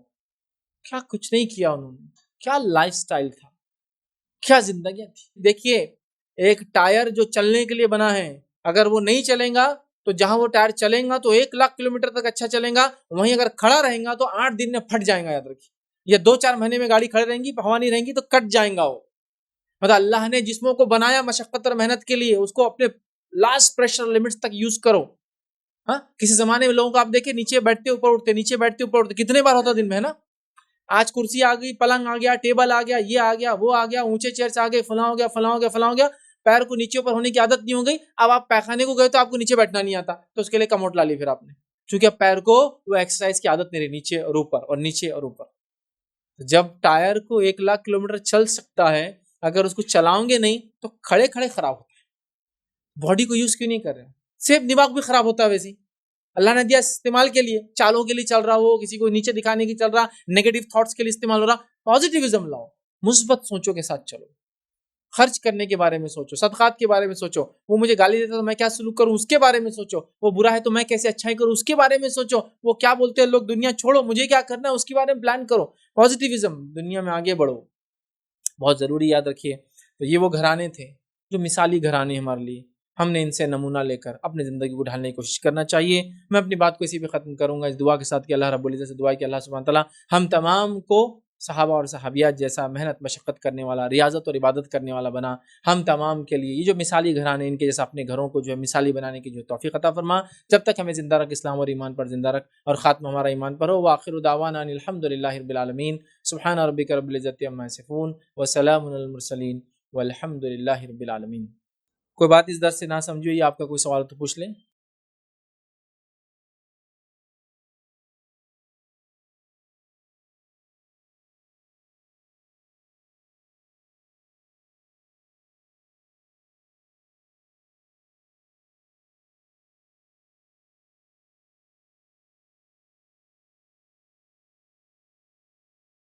بسم اللہ الرحمن الرحیم.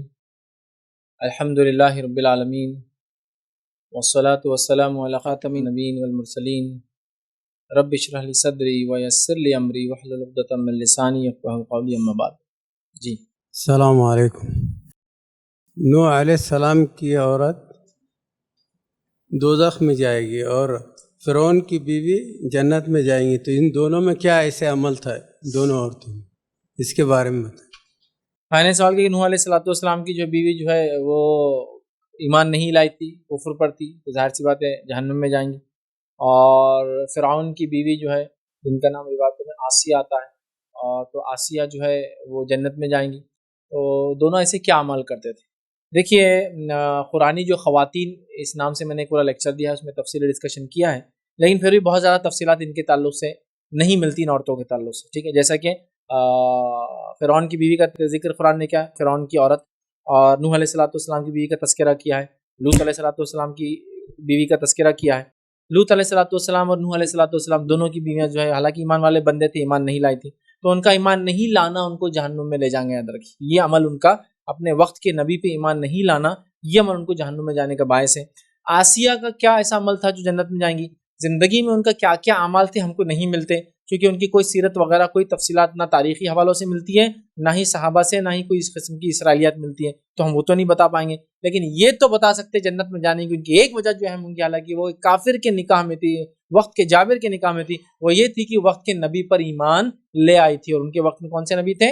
موسیٰ علیہ السلام. اور وقت کے نبی پر ایمان لا کر اس نے اپنے شوہر کا ساتھ نہیں دیا، اس کے خلاف بات کی، اور اس کو اس کی سزا بھگتنا پڑی. بہرحال اس کو تکلیف اور اذیت دے کے قتل کر دے گا، روایتوں میں ایسا بتایا جاتا ہے، واللہ عالم، پھر اللہ بہتر جانتا ہے. ٹھیک ہے، تو لہٰذا نوح علیہ السلام کی بیوی کا ان کے اپنے شوہر پہ ایمان نہیں لانا وجہ جہنم میں جانے کے لیے. لوط علیہ السلام کی، حالانکہ وہ نبی تھے، ان کی بیوی کا ایمان نہیں لانا ان پر وجہ بنے گا جہنم میں جانے کے لیے، اور وہ گناہ اور معصیت کے کاموں کے لیے لوگوں کی مدد کرتی تھی. تو وہیں آسیہ رضی اللہ عنہا کا وقت کے نبی موسیٰ علیہ السلام پر ایمان لانا وجہ بنے گا انشاءاللہ جنت میں جانے کے لیے. بھی جو آپ نے بتایا کہ نوح علیہ السلام اور لوط علیہ السلام کی بیویاں جو ایمان نہیں لائی تھیں، تو ایک نبی کے نکاح میں کافر عورتیں کیسی رہ سکتی ہیں، اس کا بھی جواب دیجیے، جزاک اللہ خیرہ. بھائی کا ایک سوال تھا کہ نوح علیہ السلام اور لوط علیہ السلام مومن تھے اور ان کی بیویاں مومن نہیں تھی، تو کیا یہ درست ہے؟ تو یاد رکھیے مومن وہ بیویاں نہیں تھی، اور یہ شریعت الگ تھی. یہ شریعت وہ نہیں تھی جس کے اندر شرط ہے کہ ایمان والی عورت ہی ایمان والی مرد سے شادی کر سکتی ہے. ٹھیک ہے، تو وہ مومنہ نہیں تھی، ایمان والی نہیں تھی، اپنے شوہروں پر ایمان نہیں لائی تھی، کافروں کا انہوں نے ساتھ دیا تھا. ہم جانتے ہیں لوط علیہ السلام کی بیوی نے، وہ فرشتے آئے تو لوگوں کو خبر دے دی تھی کہ وہ نعوذ باللہ غلط کام کے لیے آ جائے، اور نوح علیہ السلام کی بیوی جہاز میں کشتی میں سوار نہیں ہوئی. تو لہٰذا یہ شریعتیں پرانی شریعتیں ہیں، اور ان شریعتوں میں یہ بات ہوں گی کہ ایک عورت اگر پاک دامن ہے تو وہ نکاح میں رہ سکتی ہے، چاہے مومنہ ہو یا نہ ہو. اور یہ بیویاں ان کے لیے ہو سکتا ہے آزمائش رہی ہو، تاکہ اس کے ذریعے اللہ تعالیٰ ان کو پختگی عطا فرمائے. کیونکہ حالات سے انسان کو اللہ رب العزت جو ہے، جب انسان صبر کرتا ہے تو پختہ کرتا ہے، مضبوط کرتا ہے. اس کے بعد واللہ عالم کیا ہوں گا. لیکن اس شریعت میں یہ جائز تھا کہ ایک غیر مومنہ عورت ایک مومن بلکہ نبی کے نکاح میں رہ سکتی ہے. السلام علیکم فیض بھائی، ایک تھوڑا ٹاپک سے ہی تھا، تھوڑا الگ تھا سوال. جو آپ نے بولے مثالی جو گھر ہے، تو اس کے اندر ابھی آج کا جو دور ہے، بولے تو بیوی ماں اس کے اوپر ڈپینڈ ہے. بولے تو ہر چیز جیسا شادی میں ہو، خرچے کے بارے میں ہے، گھر کے جو بچے جو اولاد ہوتی تو پورے ماں کے طرف جاتے. تو اس کا شوہر کی چلتی بھی نہیں بولے تو جاتا. تو اس کے تعلق سے مثالی گھر کیسا بن سکتا تھوڑا؟ بھائی نے ایک سوال کیا کہ مثالی گھر کی جب ہم بات کر رہے ہیں تو آج کل تو گھر میں حال یہ ہے کہ تمام چیزیں عورتوں کی سنی جا رہی ہے، عورتوں کی چل رہی ہے. بچے بھی ہے تو ماں کی سن رہے ہیں، شوہر بھی ہے تو بیوی کی سن رہا ہے، خود کے کوئی ڈیسیجنس نہیں ہے. تو یہ مثالی گھر کیسے ہو سکتا ہے؟ دیکھیے، جہاں تک معاملہ عورتوں کی بات سننا، عورتوں سے مشورہ لینا، چاہے وہ آپ کی والدہ ہو، چاہے بیوی ہو، چاہے بیٹی ہو، چاہے بہن ہو، چاہے پھوپھی ہو، چاہے خالہ ہو، جو اچھے مفید مشورے لینا، ان کے ساتھ بات چیت کرنا، ان سے آئیڈیاز لینا، آئیڈیاز شیئر کرنا، یہ ساری چیزیں شریعتاً جائز ہیں. ہم جانتے ہیں نبی اکرم صلی اللہ علیہ وسلم ہے، حدیبیہ کا موقع ہے، حدیبیہ کی ٹریٹی مطلب جس کو بولیں گے پیکٹ، جس کو بولتے سائن ہو گیا کہ جو شرائط تھی سے پورا ہو گیا. نبی اکرم صلی اللہ علیہ وسلم نے کہا کہ ہم اگلے سال عمرہ بدل کریں گے، مطلب عمرہ خضا کریں گے، ہم بعد میں آئیں گے، چلے جائیں گے. لیکن چونکہ اونٹ ساتھ لائے ہوئے تھے قربانی کے، وہ ذبح کرنا پڑیں گے، ظاہر سی بات ہے کرنا تھے وہ اونٹ ذبح. نبی اکرم صلی اللہ علیہ وسلم صحابہ سے کہا لوگوں جانور ذبح کر لو، کوئی آگے نہیں بڑھا. پھر آپ نے کہا لوگوں جانور ذبح کر لو، کوئی آگے نہیں بڑھا. پھر آپ نے کہا لوگوں جانور ذبح، کوئی آگے نہیں بڑھا. نبی اکرم صلی اللہ علیہ وسلم ناراض ہوئے، اور آپ کی بیوی ساتھ میں تھی، ام سلمہ رضی اللہ عنہا. آپ نے کہا ام سلمہ لوگوں کو کیا ہوا ہے، میری بات کیوں نہیں سنتے ہیں یہ لوگ؟ بیوی سے مشورہ کیا. ام سلمہ رضی اللہ عنہا جو بہت ہوشیار اور دانا خاتون تھی، یاد ہے کہ ان کے والد بھی کافی ہوشیار تھے، بہت مشہور شخصیت تھے. تو انہوں نے کہا اللہ کے رسول صلی اللہ علیہ وسلم اب بولیے مت، خاموشی جائیے، جانور ذبح کر لیجیے اور بال نکلوا لیجیے. آپ صلی اللہ علیہ وسلم گئے، جانور اپنا ذبح کیا، بال نکالے. جب صحابہ کے ساتھ بھاگنے لگے پورے کے پورے، جلدی جلدی کام کرنے لگے، خود بھی جانور ذبح کرنے لگے اور بال کٹانے لگے. کیوں صحابہ کیوں نہیں سن رہے تھے وہاں؟ وہ نافرمانی کی وجہ سے نہیں. ان کو ایسا لگ رہا تھا کہ ایسا ہو کہ یہ کچھ اللہ کے رسول صلی اللہ علیہ وسلم کو اللہ کوئی وحی نازل کر کے حکم بدل دے، تو ہم ویٹ کرتے ہیں. جب اللہ کے رسول عمل کیا تو سمجھ گئے آپ کوئی چینجز نہیں آنے والے، عمل کر لیا. لیکن مشورہ کس نے دیا تھا؟ ایک خاتون. تو بیوی ایک مشورہ دے سکتی، ماں ایک مشورہ دے سکتی، بیٹی ایک مشورہ دے سکتی، بہن پھوپھی سب دے سکتی. لیکن فیصلہ کون کرے گا؟ فیصلہ مرد کرے گا. اللہ نے فرمایا رجال قوامون علی النساء، مرد کو اللہ نے ایک ہاتھ اوپر رکھا ہے، مرد کو حاکم بنایا ہے، سرپرست بنایا ہے، ذمہ دار بنایا ہے، ڈیسیجن میکر بنایا ہے عورتوں کے مقابلے میں. تو ڈیسیجن میکر، تو اگر آپ کا سوال یہ ہے کہ عورتوں کو ڈیسیجن میکر بنا دیا گیا ہے، وہ جو ڈیسائیڈ کرے سن رہے ہیں، یہ غلط ہے. یہ مثالی گھر میں، مثالی گھر میں عورتوں سے بات ہوں گی، عورتوں کو تعلیم تربیت دی جاتی ہے، ان کی کریٹیوٹی کو بڑھایا جاتا ہے، وہ عورت کما سکتی ہے، وہ مشورے دے سکتی ہے، ان کے ساتھ بات چیت ہوں گی. لیکن سب کے بعد جیسا مرد لیڈر ہے، امیر ہے، وہ فیصلہ سنایا کہ ہاں یہ. تو حضرت ام سلمہ رضی اللہ عنہا نے مشورہ دیا، نبی اکرم صلی اللہ علیہ وسلم نے عمل کیا، پتہ چلا بیوی کی بات سنی آپ نے، لیکن عمل کس کا تھا؟ آپ کا خود کا ڈیسیجن تھا. کئی جگہ عورتوں نے آپ کو مشورے دیے، امہات المومنین نے، آپ نے نہیں مانے، سمجھا؟ تو لہٰذا مردوں کو چاہیے کہ ڈیسیجن میکر بنے. بہت ساری بار جب مرد ڈیسیجن میکر نہیں ہوتا ہے تو بہت سارے ایشوز کھڑے جاتے ہیں، چھوٹی چھوٹی چیزیں، حسدیں، جلن، بنیادیں، جھگڑے، فتنے، فساد ہوتے ہیں. تو لہٰذا یہ غلط بات ہے کہ لوگ اس طرح سے کریں. اگر اس طرح سے تو غلط ہے، لیکن ہاں عورت سے مشورہ لینا، بات چیت سننا اور اس پہ مرد کا پھر ڈیسیجن لے کے عمل کرنا، اس میں انشاءاللہ کوئی مسئلہ نہیں. کسی نے ایک سوال کیا ہے کہ آج کے دور میں گھر میں خاص طور پر نوجوانوں میں ڈسپلن کس طرح پیدا کیا جائے؟ ڈسپلن چاہے دینی معاملات ہو یا دنیاوی معاملات، ڈسپلن. ٹھیک. تو دیکھیے ڈسپلن پیدا کرنے کے لیے آپ کو بڑی محنت اور مشقت لگتی ہے، بہت زیادہ. ڈسپلن مطلب یہ کہ ایک آدمی ادب اور اخلاق، اچھے عادت و اطوار کا حامل ہے. ڈسپلن مین وومن کس کو بولیں گے؟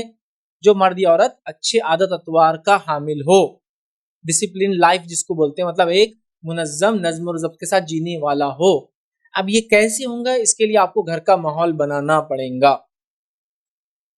ایسے کتنے لوگ ہیں جو میری بات کو سن رہے ہیں، میں کسی پہ الزام نہیں لگا رہا ہوں لیکن بات کہہ رہا ہوں کہ ایسے کتنے لوگ جو میری بات کو سن رہے ہیں، مسجد میں چپل رکھنے کی جگہ ہونے کے بعد بھی انڈسپلن مینر میں اپنی چپلوں کا مسجد کے دروازوں پہ اتار کے، سیڑھیوں پہ اتار کے مسجد میں نماز پڑھ جاتے ہیں۔ تربیت نہیں ہوئی ہماری کہ مسجد میں جانے سے پہلے اگر وہاں ریک رکھا ہوا ہے، شیلف رکھا ہوا ہے، شو ریک رکھا ہوا ہے تو آپ اس میں ڈالیں گے۔ یہ نظم سمجھ رہے ہیں آپ؟ یہ پیدا کرنا پڑتا، معلوم ہے پھر بھی وہ غلطی کر سمجھ رہے ہیں؟ تو آپ کو ڈسپلن کے لیے ایک نظم بنانا پڑے گا، اور اس نظم کو بنا کے اس نظم پر تربیت کرنا پڑے گی۔ جیسا آپ نے کیا، گھر کے اندر چپل نہیں لاتے، بہت سارے لوگ گھر میں چپل لے آتے، بہت سارے لوگ باہر اتارنے کا سسٹم رکھتے ہیں۔ تو آپ کے گھر میں چپل باہر اتارنے کا اگر سسٹم ہے تو آپ کیسا کرتے ہیں؟ وہاں چپل اتارنے کا سسٹم، پھر پاپوش تاکہ پیر پوچھے انسان، پھر اس کے بعد گھر کے اندر آئے، ٹھیک ہے، وہ سب سسٹم ہوتا ہے۔ وہ سسٹم آپ کو ڈسپلن کے لیے بچوں کو دینی اور دنیاوی آپ کو سسٹم بنانا پڑے گا، بنتا نہیں ہے سسٹم، اس کو تیار کرنا پڑے گا سسٹم کو آپ کو، ڈسپلن وے آف لائف۔ چپل اتارنا کہاں ہے، بچے اسکول سے آئیں گے تو کپڑے کہاں اتار کے رکھیں گے، بچے جو ہے ٹفن ڈبے باکس کہاں رکھیں گے، بچے اس کے بعد نماز کے کب جائیں گے، کون سی مسجد میں جائیں گے، بچے اس کے بعد ٹیوشن اسکول عربی کیسے جائیں گے، کوئی چیز خریدنے جاتے بازار سے کیا مانگیں گے کیا نہ مانگیں گے، کیا ان کے لمٹس ہیں ان کو پتا ہو اس کے بعد۔ لیکن میں یہ بالکل نہیں کر رہا ہوں کہ بچوں کو آپ روبوٹ بنا دے، یہ بالکل غلط ہے، اٹھ بولے تو اٹھ گیا، بیٹھ بولے تو بیٹھ گیا، پھر بھی کچھ نہ کچھ وہ کریں گے، رولز کو توڑیں گے، انسانی فطرت ہے، مطلب انسان کے اندر بھولنے کی فطرت ہے اور خطا کر لیتا ہے بھول کے، وہ ہمارا پارٹ رہے گا، لیکن اپ ٹو ا لیول ہم اس کو کرانے کی کوشش کریں۔ ہمارے زندگی میں کوئی نظم اور ضبط کا سسٹم ہی نہیں، یاد رکھیے۔ بعض صلاحیت لوگوں کو لوگ بیوقوف مانتے ہیں، ہوتا ہے نا، کچھ لوگوں کا تو حال یہ اب پیسے نکالنا جیب میں سے، پیسے کیسے معلوم آپ کو؟ ایسے پورے گچھے بنے پیسوں کے اندر سے بھرے ہوئے جیب میں، یوں نکالیں گا نوٹوں کو، ہاں یہ لو یہ لو، چھٹے لیا یوں لیا بھر دیا، مطلب ڈسپلن نہیں ہے۔ لے کر نوٹوں کو ایسا خراب نہیں کرنا چاہیے، چونکہ مانیٹری ہے، ایک ملک کی کرنسی خراب ہوتی ہے، پھٹ جاتی ہے، موڑ کے اس کو اچھے سے والٹ نہیں استعمال کرتا تو کم از کم بنا کے پیچھے آگے جہاں بھی رکھتا ہے ایک نظم کے ساتھ رکھے۔ پھر ایک انسان کے نظم کو آپ پہچانا تو آپ دیکھیں جو لوگ ترتیب اور نظم کے حامل ہوتے ہیں بہت زیادہ وقت نہیں لگتا، ایک بار عادت ہو جائے تو نوٹیں بھی رکھیں گے تو جمع کے رکھتے ہیں، 2000 500 ہے نا، 100 50 20 10، کیوں؟ حالانکہ آپ الٹا بھی رکھ سکتے ہیں۔ ایک نظم ہونے سے آسانی ہوتی ہے چیزوں کو سنبھالنے کرنے میں، نظم اور ضبط فائدے مند ہی ہوتا ہے۔ آپ لوگ IRC میں داخل ہوئے اور ہم نے چھوٹ دے دی بھائی چپلیں کہیں بھی اتار کے آ جاؤ باہر آتے آتے، کسی نے سیڑھی پہ اتار دی، کسی نے سیڑھی کے باہر اتاری، لوگ اس میں اٹک کے گر رہے، کوئی چپل باہر چلے جا رہی، کسی کو مل رہی نہیں، اس سے اچھا ہے آپ نظم میں آئے، اتار کے رکھے، آپ آئے جاتے وقت نظم سے لیا اور چلے گئے، کتنا نظم کے اندر ٹائم بچتا ہے، فائدہ ہوتا ہے، انسان جو ہے ایک ڈسپلن لائف جیتا۔ تو آپ کو اپنے بچوں کو یہ لائف میں ڈسپلن کریٹ کرنا پڑے گی، جو کہ خود پہلے بڑے ڈسپلن ہو تو یہ چیز ہوتی ہے، بڑوں میں ڈسپلن نہیں تو بچے ڈسپلن میں نہیں رہتے ہیں۔ آپ خود آ رہے چپل آئے اور پھینک دی، ادھر ایک ادھر ایک، بچے بھاگتے ہیں گے چپلوں کو پھینکیں گے، آپ کو دیکھتے آپ آ کے چپل کو رکھتے ہیں جمع، بچہ پھینکیں گا تو آپ بولیں گے بیٹا یہاں جماؤ، پھر وہ جمائیں گا، ایک بار نہیں، 2 بار نہیں، 3 بار نہیں، 10 بار بعد اس کو عادت ہو گئی، چپل کو جمانا ہے، اس کا لائف کا پارٹ بن گیا، زندگی بھر وہ شو ریک میں جما کے رکھنے کا عادی بن جائیں گے۔ تو دیکھیے آپ لوگ چپل کیسے اتارتے ہیں، اب اس سے آپ شروع کیجیے آج کہ ہم لوگ بڑے کیا کر رہے، بچے بعد میں آئیں گے، ہمارے بچے ہم سے دیکھ کر سیکھیں گے، ہم لوگ کیا کر رہے، ہمارا نظم ضبط کیا ہے۔ نیند میں سے اٹھے، جہاں سو رہے تھے ہر چیز کو اٹھا کے پھینک دیا اور چلے گئے، کیا آپ ایسا کر رہے ہیں؟ اگر آپ ایسا کر رہے تو بچے سیکھیں گے۔ آپ نیند میں سے اٹھے، آپ جس پہ سو رہے تھے اس چیز کو گھڑی کیا، بازو رکھا، بچے بھی اسی نظم کے عادی ہوں گے۔ تو آپ کو ڈسپلن کریٹ کرنے میں بچوں کے لیے اچھی عادت اطوار ڈالنے کے لیے کافی محنت کرنا ہے۔ پہلے بڑوں سے شروع ہوں گا، اپنے آپ سے شروع ہوں گا، پھر گھر کے بڑے شروع ہوں گے، تو بچے بھی انشاءاللہ ان چیز کو دیکھیں گے اور ایک نظم ضبط، بااخلاق، اچھی بات چیت، اچھی تمام چیزوں کا بہرحال پھر شروع ہو جائے گا انشاءاللہ۔ کسی نے ایک سوال کیا، آدمی کے لیے غیر محرم کون ہے؟ آدمی کے لیے غیر محرم کون ہے، مطلب آدمی کن کن عورتوں کو نہیں دیکھ سکتا؟ تو یاد رکھیے آدمی کے لیے کون کون غیر محرم ہے بتانا میرے لیے مشکل ہے، کون کون محرم عورتیں وہ تو بتا دیتا ہوں، تو باقی سب غیر محرم ہیں، ٹھیک؟ آدمی کے لیے کون سی عورتیں محرم ہیں یہ بتا دیتا ہوں، تو باقی عورتیں سب غیر محرم آٹومیٹک ہو جاتی، ٹھیک ہے؟ کیونکہ کون کون نہیں ہے بہت لمبی لسٹ ہے، کون کون ہے بتا دیتا ہوں۔ کون کون محرم ہے؟ آدمی کے لیے اس کی ماں اس کی محرم ہے، آدمی کے لیے اس کی بیوی اس کی محرم ہے، پھوپھی اور خالہ. پھوپھی اور خالہ یاد رکھیے یہ بھی ایک آدمی کے لیے اس کی محرم ہو جاتی ہے. یاد رکھیے عورتیں دونوں پھوپھی اور خالہ, اور پھوپھی اور خالہ سے انسان کی شادی ہوتی ہے, لیکن یہ بھی سگی ہونا یاد رکھیے. پھوپھی ہے تو پھوپھی کی جو پھوپھی اور خالہ یہ دونوں یاد رکھیے ان سے بھی شادی نہیں ہوتی ہے. آدمی کے لیے ماں اور ماں کی ماں اور اس کی ماں اور اس کی ماں, نانی, پڑ نانی, سگڑ نانی اور اس کے اوپر جو بھی آپ رشتے بولتے ہیں سب, مطلب دیکھیے یہ بات یاد رکھ لیجیے, جو محرم میں رشتہ گناؤں گا اس کے اگلا پچھلا سب محرم ہو جائیں گا. تو ماں کے اوپر جتنی عورتیں, ماں کی ماں, ماں کی ماں, ان کی ماں, سب محرم. ٹھیک ہے, نانی ہو گئی ہوگی. اس کے بعد بیوی محرم ہے, تو بیوی کے اوپر جتنے لوگ اور اس کے نیچے جتنی عورتیں آئیں گی سب محرم رہیں گی.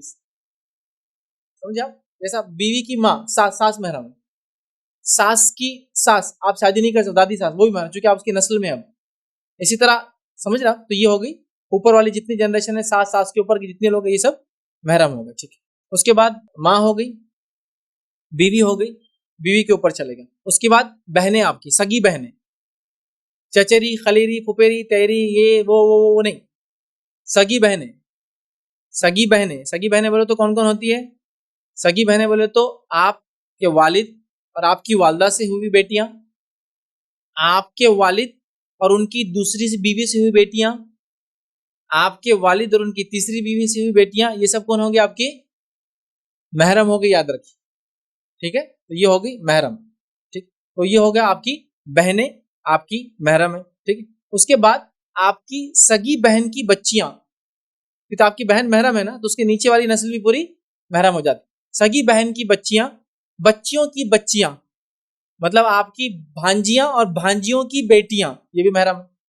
آپ کے بھائی, سگے بھائی کی بیٹیاں آپ کی محرم ہے, مطلب بھتیجیاں, بھتیجیوں کی بیٹیاں اور ان کی بیٹیاں اور ان کی جتنی جنریشن نیچے آئیں گی سب آپ کی محرم رہیں گی. سمجھا؟ بھتیجیاں بتائیں, جو کبھی ہوتا ہے چاچا بہت چھوٹے ہوتے ہیں, سمجھ رہا, اور سب سے بڑے بھائی کے بچوں کے بچے بڑے ہو جاتے ہیں, ان کی شادیاں ہوتی, جب چاچا بھی شادی بھی نہیں ہوتی ان کی, مطلب بھانجیوں کی, بھتیجوں کی, تو ان کے چاچا اپنی جنریشن میں اپنی بھتیجی دیکھتے, بھتیجی کی بچیاں اس کے بچیاں بھی دیکھ لیتے. یہ سب ان کے لیے محرمات میں سے یاد رکھیے ہوتی ہے. ٹھیک ہے, اسی طرح وہ عورتیں جن سے آپ کے والد شادی کر لے, آپ ان سے کبھی شادی نہیں کر سکتے, مطلب آپ کی سوتیلی ماں جن کو عام زبان میں بولتے ہیں. ٹھیک ہے, یہ بھی ہو گئے آپ کے محرم. یاد رکھیے. اس میں ایک رشتہ باقی دودھ شریک والا معاملہ رہ گیا. تو دودھ شریک جتنے عورتیں ہوں گی, مطلب دودھ شریک بہنیں بھی آپ کی بہنیں ہو جائیں گی, اور دودھ شریک پورے ادھر کے رشتے آپ کے رشتے ہو جائیں گے. اس میں خالی وہ اتنا ہی نہیں ہوگا. مطلب مثال کے ساتھ دودھ شریک میں مثال کیسی رہیں گی, سمجھ لیجئے. ایک بچے نے ایک عورت کا دودھ پیا اور دوسرے بچے نے بھی اس عورت کا دودھ پیا, سمجھ رہا, تو وہ جو عورت ہے وہ ماں ہو گئی آپ کی دودھ کی وجہ سے. یہ جو بچے جس نے دودھ پیا یہ سب آپ کے بہن بھائی ہو گئے. کیسے بہن بھائی ہو گئے معلوم؟ ویسے ہی جیسے سگے ہوتے ہیں, دودھ شریک بہن بھائی. ٹھیک ہے, دودھ شریک ماں, وہ عورت کا شوہر یاد رکھیے یہ باپ جیسا ہو گیا. اگر لڑکی ہو تو باپ جیسا ہو جائے, مطلب لڑکی ہے تو اس کی شادی کبھی نہیں ہوگی اس شوہر سے. کیوں؟ اس آدمی سے, کیونکہ وہ اس کی دودھ شریک ماں کا وہ ہے. اسی طرح وہ عورت کے سگی بہنیں اس کی خالہ جیسی ہے لڑکے کے لیے. وہ عورت مطلب وہ مرد جو ہے اس کے سگی بہنیں مطلب اس مرد کی وہ اس کی پھوپھیاں جیسی ہو جاتی. نبی اکرم صلی اللہ علیہ وسلم کے پاس ایک مرتبہ ایک شخص آئے جو مائی عائشہ نے جن کا دودھ پیا تھا ان کے شوہر کے وہ بھائی تھے, مطلب دودھ شریک چاچا. دودھ کی وجہ سے رشتہ بنا, فاسٹر روٹ کی وجہ سے. تو مائی عائشہ نے ان سے پردہ کر لیا اور کہا اللہ کے رسول جس کا میں نے دودھ پیا اس خاتون کے شوہر کے یہ جو ہے بھائی ہے, تو ان سے کیا معاملہ ہے؟ تو آپ نے کہا عائشہ تجھے اس سے پردہ کرنے کی ضرورت نہیں, یہ تیرا دودھ شریک چاچا ہے. حدیث سے پتہ چلا کہ آپ صلی اللہ کے رسول نے فرمایا عائشہ جو رشتے خون قائم کرتا ہے وہی رشتے دودھ قائم کرتا ہے. سب کچھ ہو جائے گا, لیکن یاد رکھیے اس معاملے میں صرف جس نے دودھ پیا اس کے لیے, دودھ پینے والے کے دوسرے بہن بھائی جنہوں نے وہ عورت کا دودھ نہیں پیا ان کے لیے وہ محرمات نہیں ہوں گے. ٹھیک ہے, تو یہ دودھ شریک رشتے ہیں, یہ بھی ویسے رشتے ہوتے جیسے خون والے بہرحال رشتے ہوتے ہیں. رہا وہ عورتیں جن سے انسان ٹیمپرری نکاح نہیں کر سکتا ہے لیکن اس کی محرمات نہیں ہوتی, وہ کون ہے وہ بھی رکھ دیتا ہوں. بھابھی ایک مرد کی بھابھی, سمجھو میری کوئی بھابھی ہے, ٹیمپرری میری اس سے شادی نہیں ہوتی, کیونکہ ہم عام طور سے بولتے ہیں نا محرمات سے شادی نہیں ہوتی, ٹیمپرری شادی نہیں ہوتی, لیکن اگر وہ بھائی کا انتقال ہوا تو شادی ہو سکتی ہے اس سے. ٹھیک ہے, تو لہٰذا پھر اس کو پردہ ہے. تو یہ ہے آدمی کے لیے غیر محرم کون ہے؟ تو آدمی کے لیے پھوپھی، خالہ، بیوی، ساس، ماں، بھتیجیاں، بھانجیاں، یہ اس کے لیے جو ہے محرمات میں سے ہیں. اس کے علاوہ تمام لوگ غیر محرم ہیں. آگے انہوں نے کہا ان کی بھابھی رشتے میں پہلے سے ان کی بہن ہے. مطلب کسی نے اب آگے پوچھ رہے ہوں، ایک آدمی نے شادی کیا اور وہ جو جس سے شادی کیا اس کے جو بھائی ہے تو وہ جس سے شادی کیا ان کے رشتے میں، مطلب یہ دونوں کی بہن ہے، رشتے میں چچیری جو بھی ہے بہن ہے. ماموں یا چاچی کی بیٹی، تو کیا یہ محرمہ ہے؟ نہیں، چونکہ ماموں اور چاچی کی بیٹی ویسے ہی آپ کے لیے محرم مرد کے لیے نہیں ہوتی ہے، یاد رکھیں. تو اب وہ بھابھی بن گئی اور چچیری بہن تھی تو بھی آپ کی محرم نہیں ہوں گی، چونکہ چچیری بہن ہونے کے ناطے بھی غیر محرم اور بھابھی ہونے کے ناطے بھی غیر محرم ہوں گی، یاد رکھیے. تو لہٰذا اس سے پردہ ہے، وہ محرم نہیں ہے. چونکہ لوگ یہ اصول رکھتے ہیں جن عورتوں سے شادی نہیں ہوتی وہ محرم ہے، لیکن یہ اصول ہر جگہ نہیں، یاد رکھیں. سمجھے؟ اس لیے کہ ایک عورت جو شادی میں کسی کی آپ کی اس سے شادی نہیں ہوتی لیکن طلاق ہو جاتا ہے، سمجھا؟ یا پھر بھابھی ہے، ایسے آپ کے بھائی نے نکاح کیا اور نکاح میں بول کے اس کی آپ سے نکاح نہیں ہو سکتا، لیکن اگر وہ طلاق دے دے تو آپ نکاح کر سکتے ہیں. تو لہٰذا پھر اس سے وہ آپ کی محرمہ نہیں ہے. اور میں نے جتنے رشتے بھی اس میں کہا میرے جواب میں، یہ سب سگے رشتے، اس بات کو آپ یاد رکھیں. خلیری پھوپھی، پھپھیری پھوپھی، فلاں پھوپھی، چچی نہیں، سب سگے ہونا شرط ہے، یاد رکھیے، سگا، ٹھیک ہے، ریئل. جی السلام علیکم. گھر میں ہمارے نیٹ ہے تو ہم کس طریقے سے اس نیٹ کو استعمال کریں؟ کیونکہ سب لوگ استعمال کرتے تو ہم نے اس کو ٹیمپروری چالو رکھنا یا بند کر کے استعمال کرنا چاہیے؟ کیونکہ سب بچے بھی وہ استعمال کرتے. میں نے سوال کیا کہ نیٹ کا ہم استعمال کیسا کریں. تو دیکھیے سب سے پہلی چیز تو یہ کہ نیٹ کا استعمال میرے جہاں تک رائے رہیں گی وہ یہ ہے جتنا لمٹ ہو، جتنی ضرورت ہے اتنا ہی آپ کریں، وہ زیادہ بہتر ہے آپ کے لیے، آپ کی صحت کے لیے، آپ کی آنکھوں کی صحت کے لیے، آپ کی جسمانی صحت کے لیے، بچوں کے نشر و نما کے لیے، تمام چیزوں کے لیے. جب ضرورت جب استعمال کریں. میں تو یہاں تک بھی کہوں گا کہ اگر وائی فائی ڈیوائسز آپ گھروں میں یوز کرتے تو بہت احتیاط سے یوز کریں، کیونکہ بہت سائلنٹ کلر ہے. وہ اس کے جو ویوز وغیرہ نکلتے ہیں وہ انسانی ذہن کے لیے اچھا نہیں ہے. اس پہ پورے آرٹیکلس آپ پڑھ سکتے ہیں، نیوز میں اور جرنلس میں آ چکے ہیں سائنٹیفک، دا سائلنٹ کلر. یہ بہت خطرناک ہے. وائی فائی کے جو رہتے ہیں رینج جو آپ گھروں میں ڈیوائسز لگاتے ہیں جو ویوز دیتے ہیں، کیا کیجیے آپ اس چیز کو کم سے کم جتنا ضرورت ہے اتنا استعمال کریں. بچوں کو تو کبھی بھی اوپن نیٹ ورکس آپ کبھی ایکسیس کرنے نہ دیں، کیونکہ آپ سوچ رہے بچے ہیں کارٹون دیکھ لے رہے ہیں، لیکن کب کارٹون کے بیچ میں ایک فالتو اور فحش ویڈیو آ جائیں گا آپ کو بھی نہیں پتہ چلے گا. تو لہٰذا اس کو بہت کنٹرول کریں. بیٹر پارٹ تو میں یہ کہوں گا کہ اگر بچوں کو آپ دکھاتے، بڑے تو ٹھیک ہے ڈسکرپشن ہے ان کو آپ سمجھتا ہے صحیح اور غلط. بچوں کے لیے تو کیا کریں آپ ڈاؤن لوڈ کر لیں پہلے پین ڈرائیو میں یا کوئی میموری کے اندر، اور وہ ڈرائیو ڈاؤن لوڈیڈ چیزیں ان کو بتائیں تاکہ جو آپ کے مانیٹرنگ سے اس کو بولیں گے پی جی، پیرنٹل گائیڈنس، مطلب ماں باپ کے رہنمائی کے اندر وہ چیزیں ڈاؤن لوڈ ہوئی یا بڑوں کی اور پھر بچوں کو دکھایا جائے، وہ میں سمجھتا ہوں زیادہ بیٹر ہے. تو بچوں کو تو آپ اوپن نیٹ ورکس یا انٹرنیٹ دیں نا ایکسیس کرنے کے لیے، کیونکہ آپ سوچ رہے کارٹون دیکھ رہے لیکن ہم جانتے ہیں بیچ میں کوئی تو بھی غلط ویڈیو آ جائے، بچہ دیکھ لے، پھر آپ سے سوال کرے، آپ بھی جواب نہیں دے پائیں گے، بہت مشکل ہوتا ہے.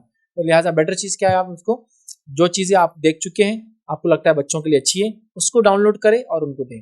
میں جانتا ہوں دیکھیں انٹرنیٹ وغیرہ ایک ایسی چیز ہے جس سے ہم بچ نہیں سکتے، لیکن میں یہ کہہ رہا ہوں کہ اسے احتیاط سے استعمال کریں. یہ میرا مشورہ ہے آپ کو، تو بہت احتیاط کریں اس معاملے میں، ورنہ ہم جو کھلے نیٹ ورک بچوں کو ہینڈ سیٹ ہاتھ میں دے رہے ہیں، انٹرنیٹ چالو ہے، بچے کچھ بھی دیکھ رہے ہیں، یہ بہت غلط ہے اور اس کے بہت زیادہ نقصانات بہرحال ہو سکتے ہیں. تو ہم اپنی نسلوں کو اگر بچانا چاہتے ہیں، میں یہ جانتا ہوں انٹرنیٹ سے ہم بچ نہیں سکتے، اسمارٹ ڈیوائسز سے ہم بچ نہیں سکتے، میں کہہ رہا ہوں بچنا نہیں ہے، احتیاط کرتے ہوئے چلنا ہے. استعمال کرو احتیاط کے ساتھ کرو تو انشاءاللہ اس کے فائدے. اور اگر احتیاط نہیں کریں گے بد احتیاطی تو بچے یاد رکھے ڈیولپ نہیں ہوں گے، مینٹلی کریٹیو نہیں رہیں گے اور صرف دیکھنے کے ویڈیوز عادی ہو جائیں گے، اور بہت سارا ان کا فزیکل جو لیبر پہلے وہ بھاگتے تھے کھیلتے کودتے سب ختم ہو جاتا ہے اور وہ برباد ہو جاتے ہیں. کسی نے ایک چھوٹا سا پک مجھے بھیجا تھا، ایک پکچر تھا، اس میں ایک اسٹوری چھوٹا سا لکھا ہوتا کہ احمد ایک بچہ ہے جو کھیلتا تھا، بھاگتا تھا، کودتا تھا، کریٹیو ورک کرتا تھا، یہ کرتا تھا، وہ کرتا تھا، کسی نے اس کو لا کے اسمارٹ فون ہاتھ میں دے دیا. تو پہلے اس میں کیسا تھا، احمد بھاگ رہا، کھیل رہا، گراؤنڈ میں جا، ایسا پکچر تھا. اور سیکنڈ اس میں کیسا تھا، بس وہ بیٹھا ہوا ایسا اندھیرے کے اندر دیکھتے. مطلب پہلے اتنا کچھ کرتا تھا، ایک اسمارٹ فون لے لیا اور اب گھر میں صرف بیٹھا ہوا ہے، ساری ایکٹیویٹیز اس کی بند ہو گئی. تو ایسا نہیں ہونا چاہیے. تو احتیاط کے ساتھ بڑوں کی رہنمائی کے ساتھ اگر کرے تو ٹھیک ہے، اور لگتا ہے احتیاط نہیں ہوں گی تو پھر اس کو بند کرنا یا اوائڈ کرنا ہی پھر زیادہ بہتر ہے انشاءاللہ. وآخر دعوانا الحمدللہ رب العالمین. سبحان ربک رب العزت عما یصفون وسلام علی المرسلین والحمدللہ رب العالمین.